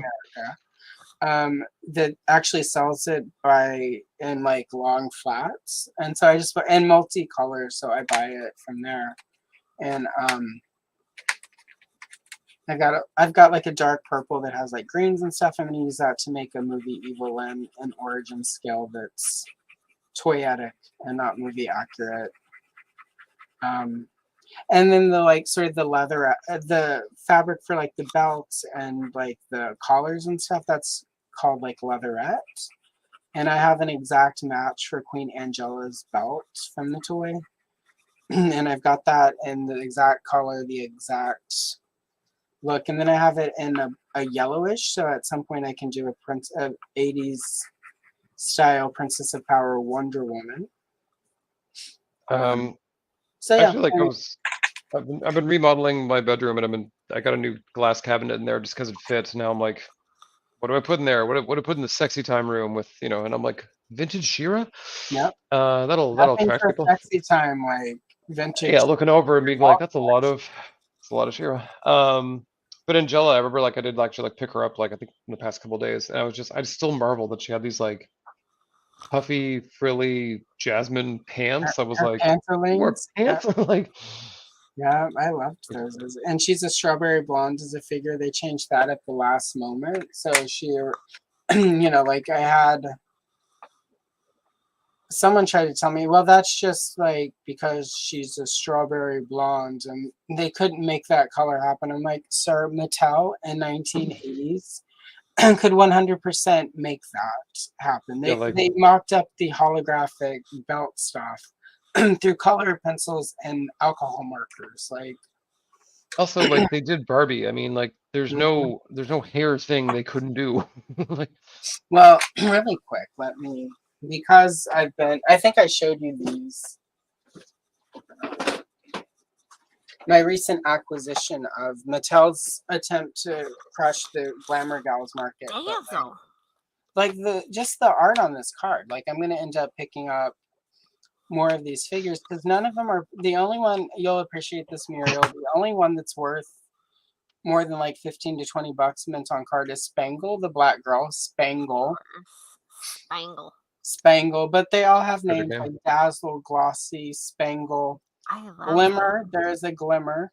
They sound like hookers. I know. I love them so much. They look like hookers. It's amazing. Wait, listen. Gorgeous 70s hookers. Do they come with like a compact with Coke lines already laid out in it? The next two are the most popular ones. There's Glisten, and Crystal, and then Diamond. There are a lot of blondes. Glisten, Diamond, Glossy, and Dazzle are all blondes. And Glimmer is like a strawberry blonde. You got the one, Rhinestone has Diamond is a blonde. Every Diamond I've ever known was a black girl. Yes, white blonde. Well, maybe every Crystal is a white girl. Every Diamond is a black girl. 100%. Yeah. Well, Diamond here it does have blonde hair and pale skin, but she could be a Dolezal. So Diamond Dolezal, it's close. Diamond Dolezal hooker. I like them. Okay. It's yikes. Yeah, exactly. The Ghostbusters kerfluffle. Thank you, Quip. They are like, and I won, and there's only like one wave, and I looked it up when I grabbed those, and I was like, okay, I'm gonna have to, because I got that in like a horse and like an outfit. There's a lot, so. But I looked it up and there isn't a lot of it. So I could over a year slowly build the collection and be complete within a year. So I did that quite a bit in the pandemic where I would buy like the Playmates, like Jim Lee Wildcats. And like they were so cheap. And like Kenner Aliens, like so like you'd buy them in package. They would smell like horrible. They smelled horrible, but that plastic is not aged well. No, especially the 90s plastic. Like it's real bad. But it was like, it was fun, and it was like, again, it was something like cheap and cheerful you could get. I mean, half of them I either sold or threw out because I'm like, I got I got Void. Is she the Vac Metal Silver Wildcat? Yeah, she's gorgeous. She was the only one I wanted in the 90s when those were coming out, and I could only find them overpriced at comic stores and KB Toys. So I got her during the pandemic. I got a Counselor Troy. in her little red uniform for like $10, mint on card. She's not mint on card no more. No, freed. I busted that open. She comes with a lot of like she has her little compact. I know it's like a communicator or whatever, but like Oh yeah, because she didn't have grippy hands because that's too masculine. So she had little straps for all the tricorders and pads and everything else. Like it's weird choice. Let's see, who else did I pick up? I picked up a couple. I got the Warriors of. Oh God, what was the name? The Warrior, those kangaroo character guys that had that movie that didn't go well. Like they were trying to be a big franchise. It was like the Turtles, but they were kangaroos, and it was live action. And this is news to me, which is rare. I can only think of Tank Girl. Tank Girl had the kangaroos, right? Yeah, no, this wasn't Tank Girl. It was Warriors of. I forget. Anyway, there were 2 female figures in that line, and I picked those up because I wanted them in the 90s, but never got them. Warriors of Virtue. Yep, that's it. Warriors of Virtue. Phoenix. Thank you. Alpha Magnus and Phoenix. It looks like at the same moment. And Alpha Magnus. Thank you. Yep, exactly. And I don't know. I got those, and because I had wanted them, and then I actually have picked up others because I'm like, oh, I could cut their heads off and make origin characters with them. So, and they're only like $2 or $3 each before shipping. So like, can't beat that. That's shocking because I mean, like it's such a unless they like overproduced. But I mean, like it sounds like they're pretty rare because I've never seen one. They're not. I have to look they're it up. not rare. They overproduced them, but it's just like the movie flopped, and it didn't. So the toy lines flopped, and like nobody remembers it because it belly flopped like it. So it's just It's so hard. Like nobody even knows. Yeah, right. And they're pretty. I can see why they didn't pick up with kids. Let's see. Hi, Oli Cat. I've got the cat has decided to calm the fuck down. After scratching you up. There was a book series of Warriors of Virtue. Yeah, it probably because kids love books. So. Yeah, I gotta look this up now because I this recognize it. This is the villain from the toy line. She's a little dusty because she's been over there. So she's pretty cool. But like, this is the articulation. I mean, was it Playmates? It was not Playmates. It was some company I've never heard of. And of course, she has, of course, this lovely spider web cape. And then the plastic. So, I mean, I'm going to, she moves up the legs, but because of the plastic, she can't. But I mean, the face sculpt is really good. I've never seen these. I have no idea. Yeah, I've never seen them. Yeah, they're pretty cool. So I have another one of her in one of my project boxes, and I'm going to lop her head off and figure out how to graft it onto an Origins Evil Lyn. And she's going to be one of the Coven of Witches that, in my head canon as a kid, that Evil Lyn was a part of and the leader of. So. Should run minions. Yeah, so definitely look those up. The 2 female figures in that line are.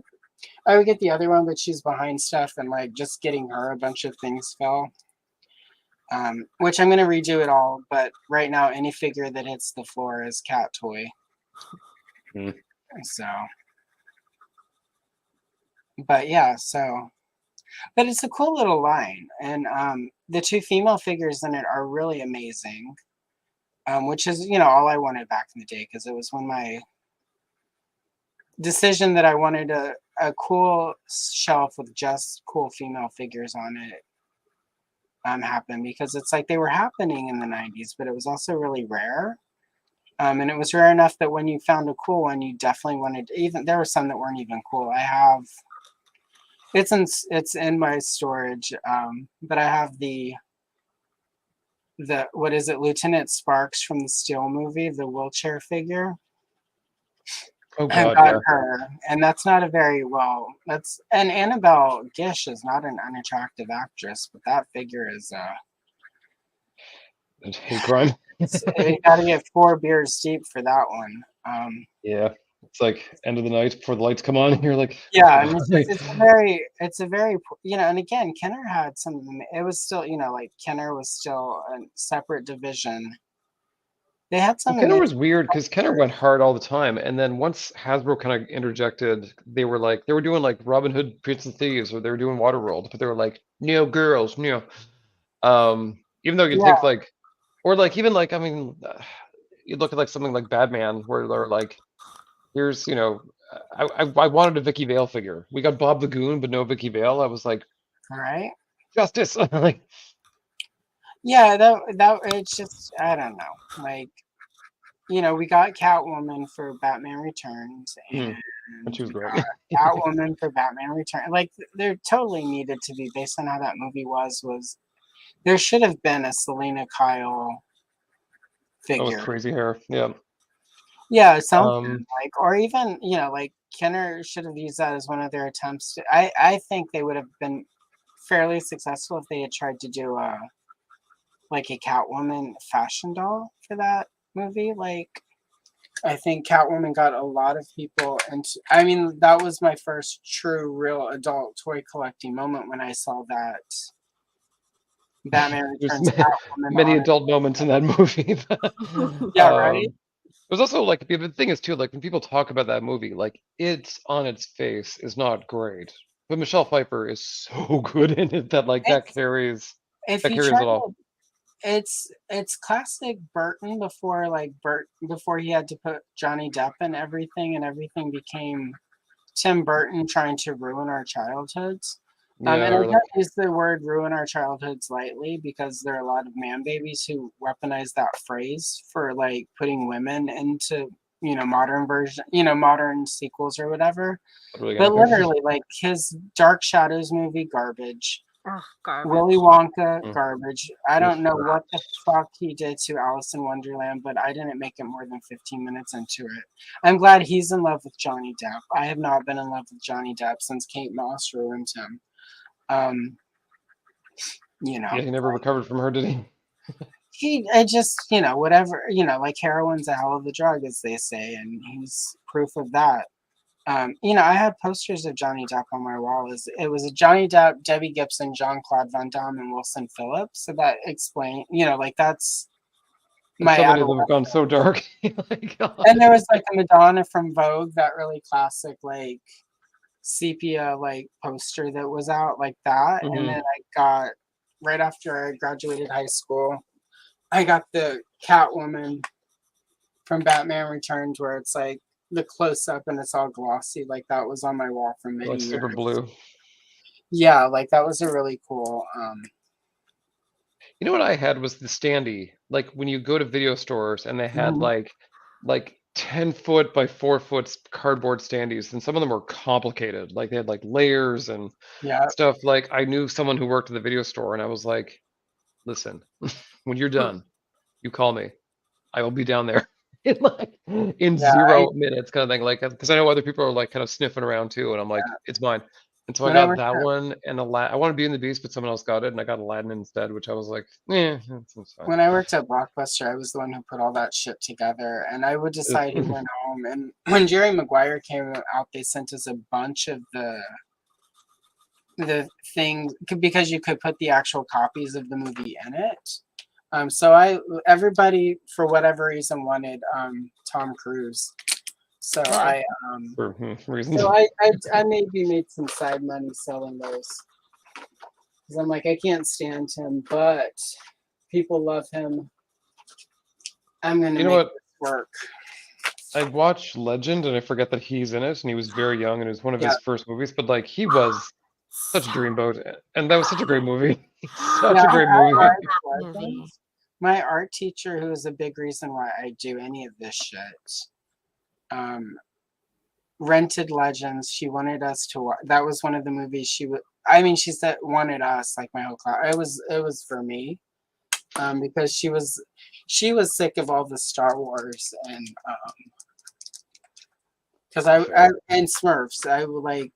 I Uh-huh. was very, I think there's quite humor. I was talking to her daughter recently-ish, and I was like, your mother would find it humorous that like the only art I'm really doing right now is coloring old coloring books on the internet and making videos, because the one thing we would always struggle with in class was me wanting to do, like the year Sheena, Queen of the Jungle came out, all I wanted to do was draw, you know, so she's like, okay, you want to draw Sheena, Queen of the Jungle, what does the jungle look like?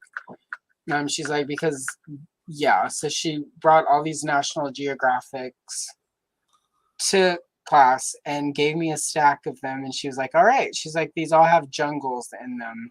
You can draw Sheena in the middle of the jungle scene, but it needs to be from this, and it needs to be accurate to what a jungle looks like. Damn.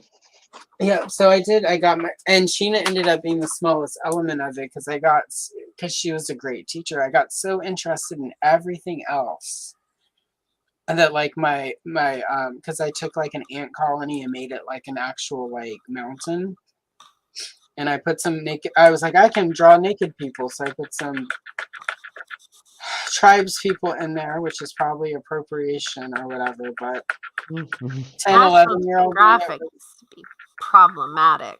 National Geographic was not okay around that time. But at the same time, there were some naked people of color that I unwittingly probably fetishized. But it was probably also the first time I drew actual people with actual real body proportions, and it was the first time I drew a naked boob.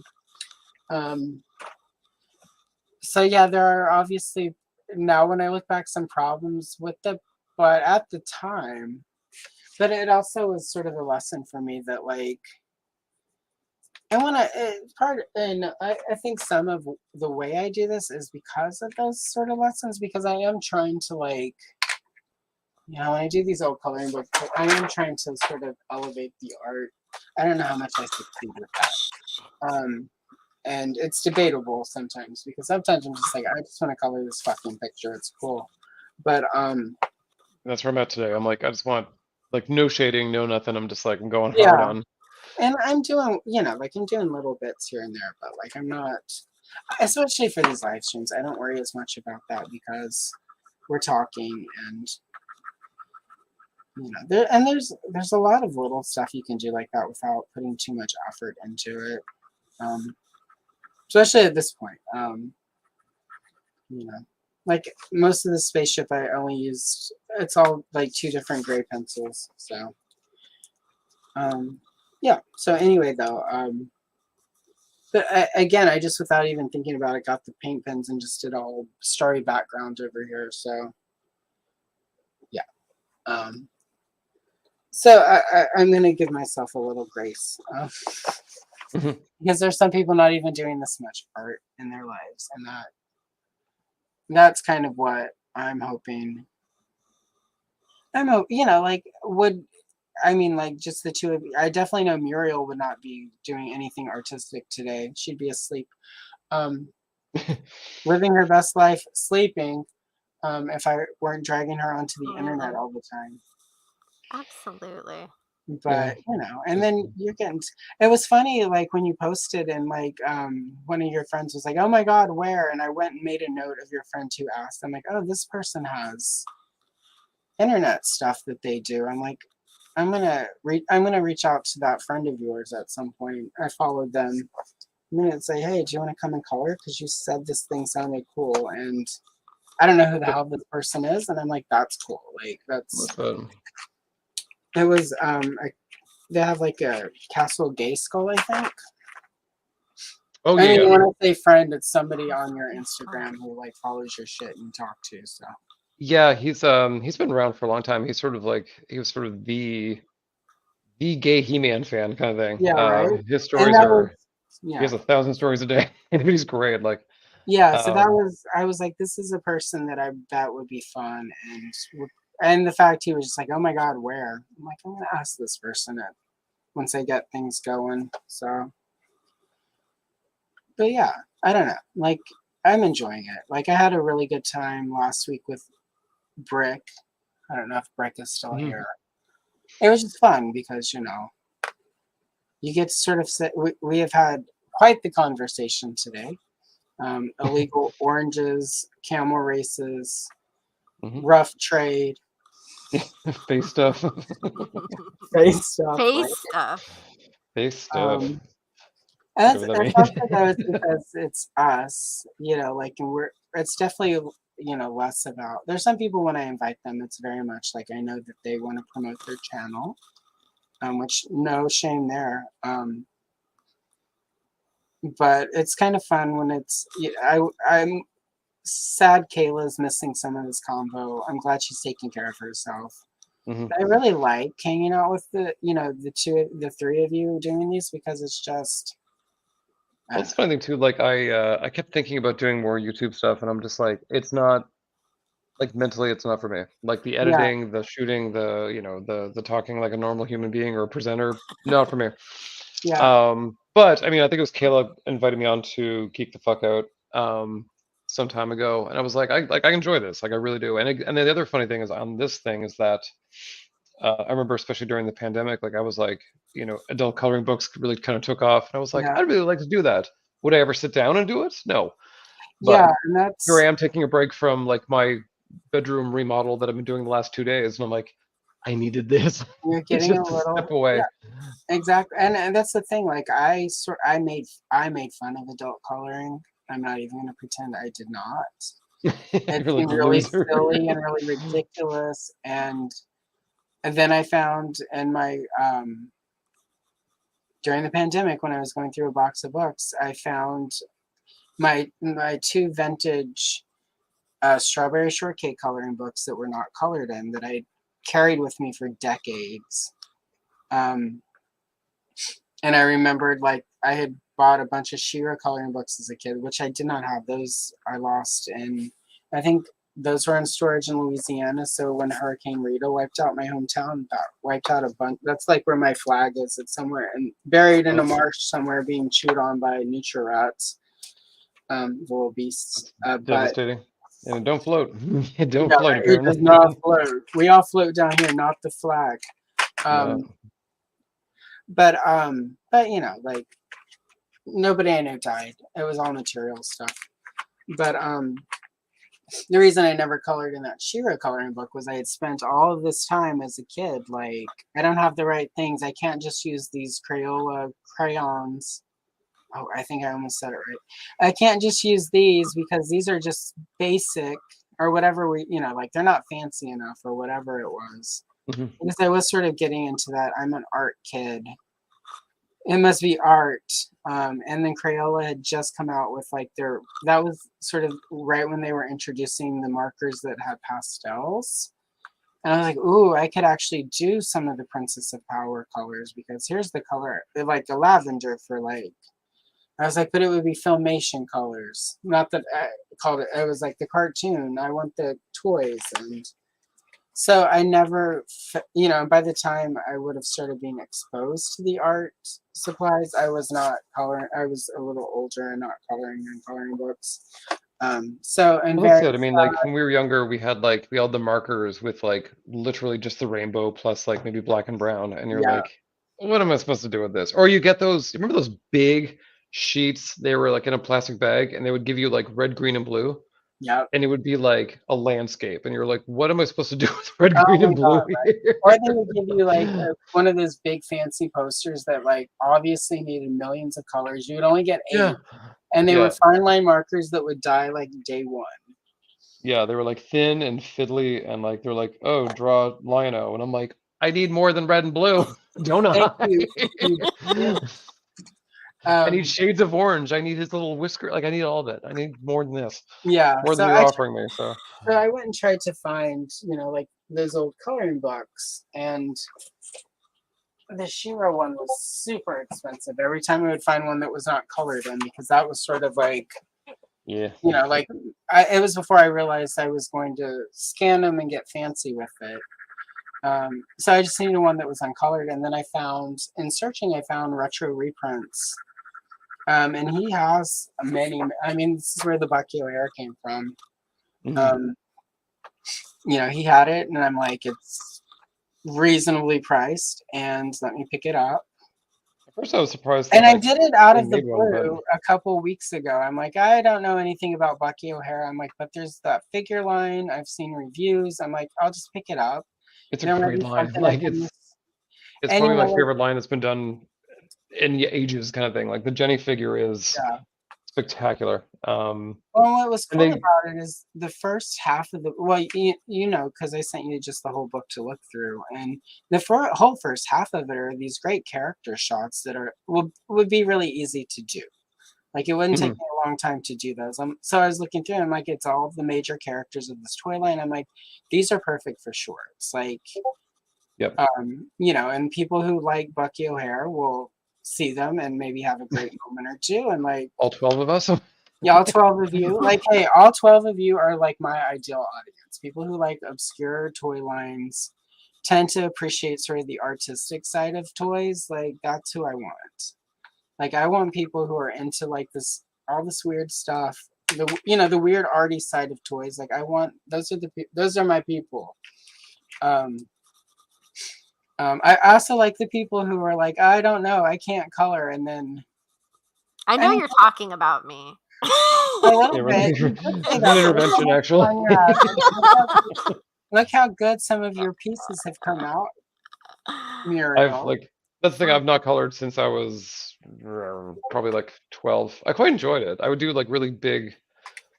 I would draw stuff. Like I was really good at like recreating drawings, kind of thing. Like I did the whole, those commercials where they were like, draw this bear and send it in, and we'll tell you if you're crap or not. Like I did that, and I nailed it. Like, but like, but for coloring, I haven't done it in ages, and I was like, I don't know what I'm doing. But pencil crayons were my thing, so I'm sticking with that medium. I'm not getting too fancy just yet, because. Well, I found, like I said, I found he had the Shira Who's Who, which had like a nice profile pic of all the wave one. It had pages, sort of to show you how the story was, and it was sort of the filmation designs, but it was also pre-filmation. So you have Katra, who's living in like the Fright Zone, is a castle that has it's like Castle Grayskull, but instead of a skull, it's a cat's face.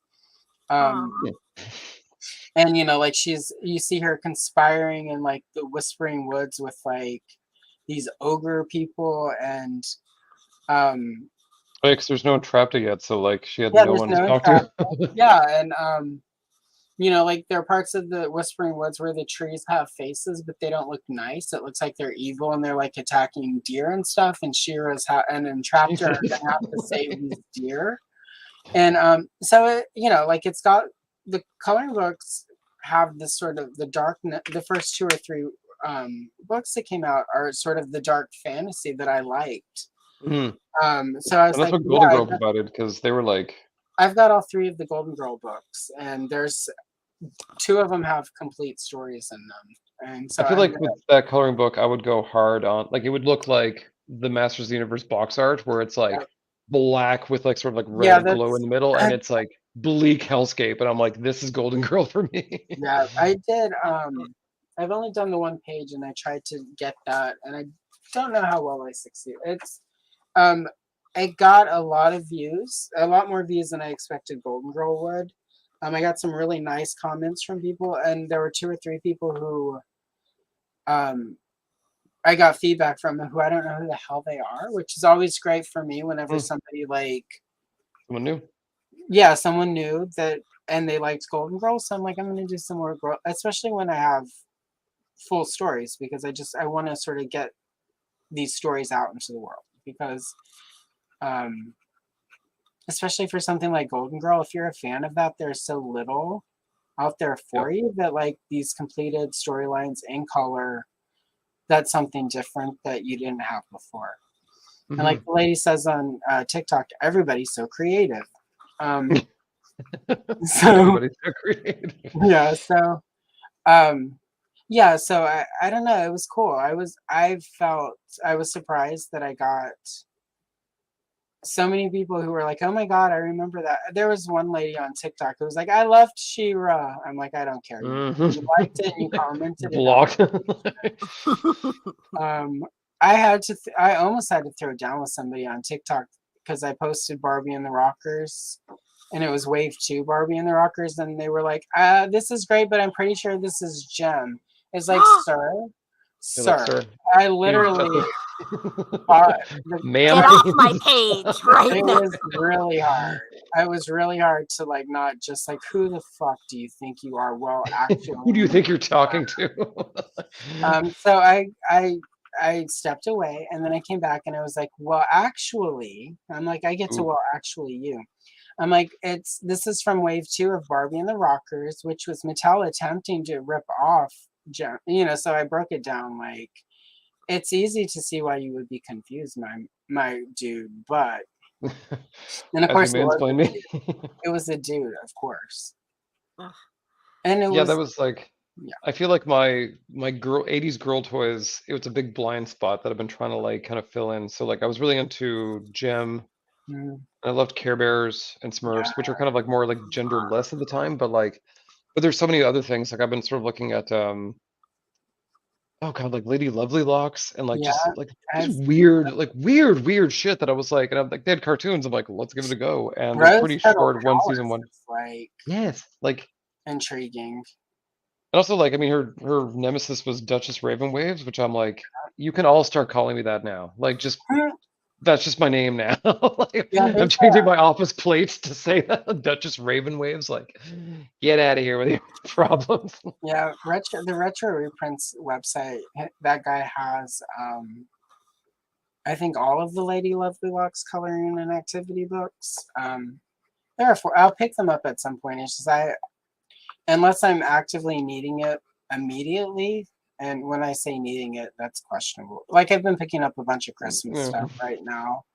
But I'm trying to, like I just finished getting all of the, there are no Shira coloring books that I need. There's a paint with marker book that I need 3 pages from because some bitch on eBay was like, it's complete and mint unused condition. And it was not. You're like 2 choking your pages more lies. colored. It was conveniently the 2 pages she did not include in the description. And 4 pages have been removed. And I contacted her. She's like, oh, I guess I missed those. I'm like, how did you miss it? Because when you open the book, the first thing you see is 3 pages missing because they left. Like ripped It was out. the preparation. It's like there are literally 3 pages missing in the front.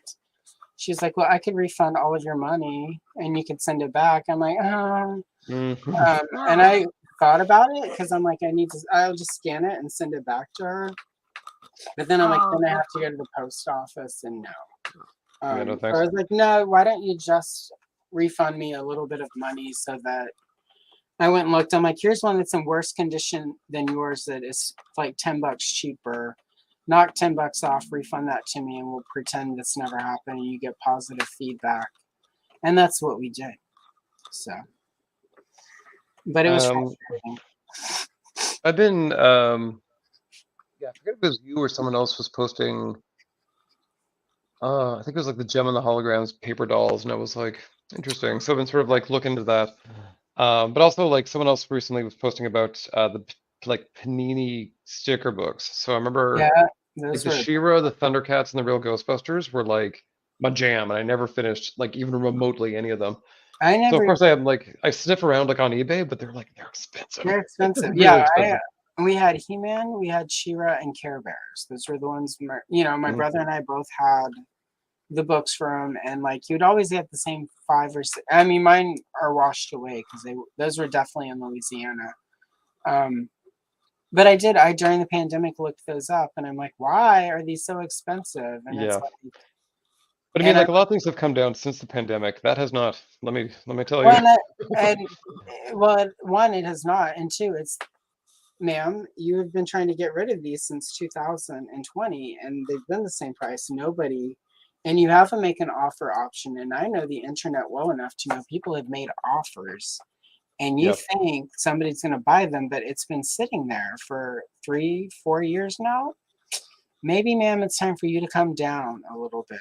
And I've had a lot on eBay for a long time, and I'm kind of like at the stage where I'm like, I want it out of my house more than I want the money. So. Yeah. Well, you have a lot of like the stickers.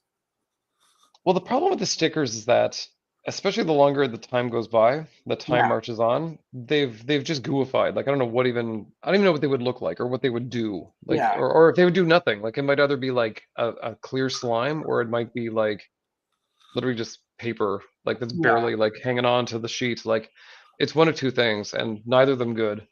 Of course, you could just glue it on yourself, but I don't know if it's worth it. Like, because I mean, I got Are they mint and package and seal? My brain well, is that's just another problem. Like, would that make it worse? Like, I don't yeah, know. right. I mean, I got there was a convenience store downstairs, like in my building. It's been there since like dinosaur age. Yeah. And it was going out of business, and I saw these Mad Balls Valentine's Day cards by some like old Playboys from like 1970s, like in like on the magazine rack, and I was like, before they close, I gotta buy these, and they were indeed from like 1986. Yeah. And some of them were like sticker stamp kind of situation, Mhm. and they were not good, but very fun nevertheless. Yeah. Like I'm glad I got them for like $3. Well, because I'm just thinking with the stickers, like if the pictures look fine, like I Yeah, mean, for instance, I've got sticker paper that I can print stuff out I on. do. It might, I mean, there might be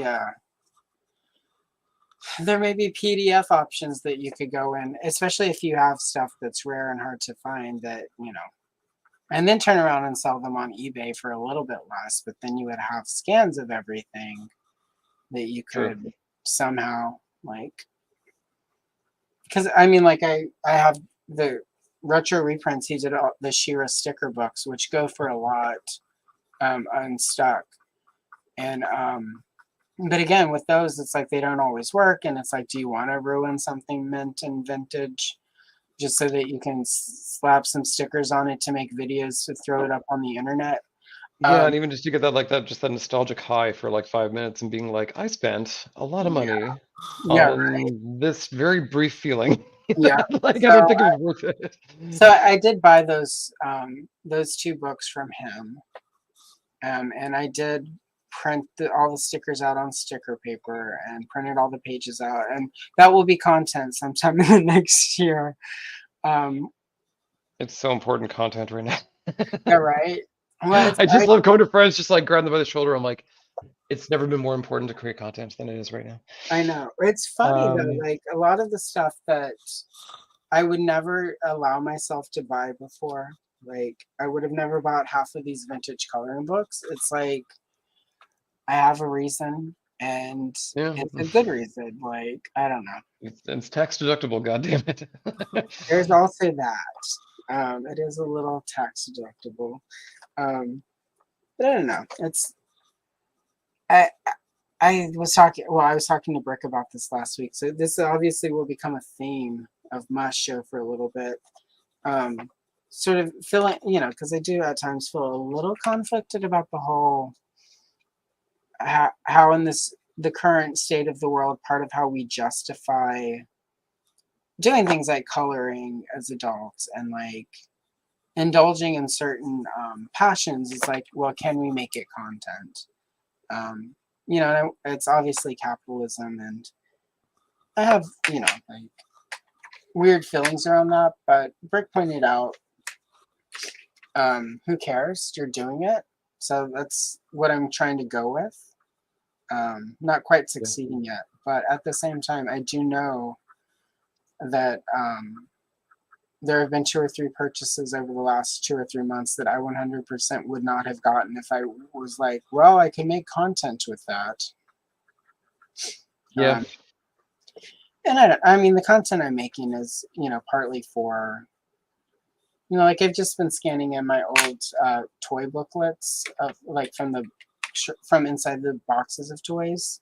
Yeah, you just put up the Shira fashions. And what are they I've called? been doing that because, all of that used to be on He-Man.org, and now it's not. That's So they said, and I went and searched online, and I couldn't find the complete Fantastic Fashions anywhere. I have a Star Wars booklet that I did not put up because I Googled and I found a site that had the complete booklet on their site. I'm like, there's no point in doubling it up. Like yeah, that Kenner one. I had the one from Return of the Jedi. It's a little booklet. I poured over that thing constantly. Yeah. And I discovered they made a Star Destroyer playset that was Ass. That was Absolute ass. it's ass, but that is one of the few remaining vintage items on my wish list because I wanted that as a kid, and it's partly because the box had Bespin Leia figure on it and showed her escaping through the trapdoor. So my kid brain was like, "Oh wait, look, there's a play. I could play with Leia on that thing, so it's cool. Let's get it." Like, let's get That to it. that was how Kinder marketing could get me every time. Show Leia interacting with it, and I'm in. So, but it's a cool little set, and it's the way it's constructed. It actually matches the Death Star playset, so I could probably put it on a platform next to that Death Star. Yeah, I do want the Death Star. I think it's been I think it was Cardboard Galaxy recently did new inserts for it, so it actually looks more Death Star-y, like you sort of slide in like Yeah, detention block and whatever else kind of thing. And I was like, that might encourage me to get it. yeah. There are a couple over the years. A few places have done. I enjoy the look of the old those stickers. Like that's part of the charm for me. But I get why people aren't into that. Yeah, like it is very like it's the Kenner style, and I do kind of like it. So, but at the same time too, like I was looking at the vintage Millennium Falcon in like some decent shape, and I was like, I don't know if I want to spend that kind of money. And then someone had the Power of the Force one, which is the exact same mold, but like with like blue engine lights and like an actual like really nice insert in the middle that actually looks like the Falcon, and it's like a little muddier than the old one, but I was like, you know what? Yeah. Like for the price and for the convenience, like might as Right. well. Yeah. And there's that. I don't know. And it should look good in your collection. I think. And that is one of the things. Like when people are like sort of weird about the way things look, it's like, but if it matches what that person wants for their collection, then like go for it. Oh, for sure. I mean, even with I've got all the Star Wars figures, and I have a lot of like third-party stuff now. But even on top of that, there's a guy on eBay, like Scud 472 or something like that. But he does like a lot of like cloth capes to replace the vinyl ones or he does like a full coat, like this little itty bitty little coat for like Obi-Wan to give him like the full Jedi cloak. And I was like, Nice. more, give me. Like he puts up something, I'm like, in my cart, bring it on. 100% in. Yeah, I've got a couple Cardboard Galaxy things. And I got from Jenner Custom Toys, I think it is. I have not the Cantina like cardboard, basically the spaceport Mos Eisley set that they made. I haven't set it up, but he printed it on a much thicker cardboard. And somebody in his comments was like, "Oh well, but it doesn't look exactly like because you can tell that somebody like printed it on cardboard and it's not the original." I'm like, "Yeah, and you paid $15 for it, like, and it's on cardboard, and all you have to do is set it up. Like, stop being a whiner, Carl. Like, unless you're gonna start making this shit yourself." But at the same time, those original ones were so thin and flimsy that like, there's a reason there aren't a lot of them. Beyond just it was a Sears exclusive with blue snaggletooth. Well, even with what was it, like Paltoy did that big cardboard semicircle Death Star playset with like very thick cardstock. But the fact is that thing is like almost 50 years old at this point. So like even if it's in decent shape, I mean it is hanging on for dear life. I've got files for that at some point. Or I can just, instead of going to like the FedEx store to have them printed out for me, there's I forget, repoboxes.com, I think, that you can order it for like $150 and they print it and send it to you.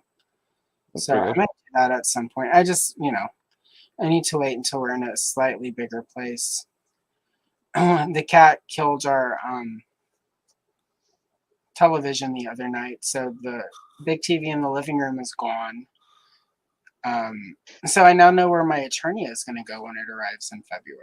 Oh God, yeah, that's a whole thing. I'm glad I didn't buy. I'm still mad I didn't get Cat Slayer because I'm like I don't have space for it, and I still am firmly like I live in an apartment in downtown Toronto. Like it's just not viable, and I'm not going to win the lottery. I don't think anytime soon. So there's that. Probably But not. but there are still toys that I forgot that I kind of pre-ordered. Like I've got the Ramen Toys mask, like both cars for that are coming, and I was like, and I think the Turtle Van's coming soon, and I'm like, I don't know where these are going. Like I have no idea. Like it's not even like I haven't even considered it yet. I'm like, looking at the dog. I'm like, time for you to go. You're taking up room here.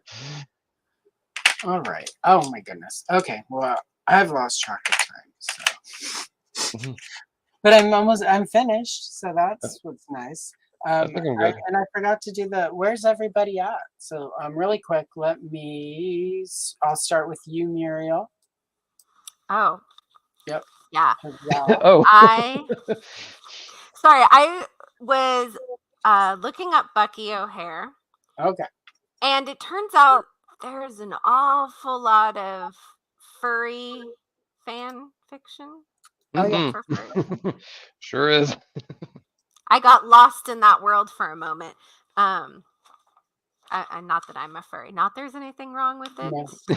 Not my jam. I was just fascinated. I did this one. It's Becky. Mimi. I feel like that's an intro.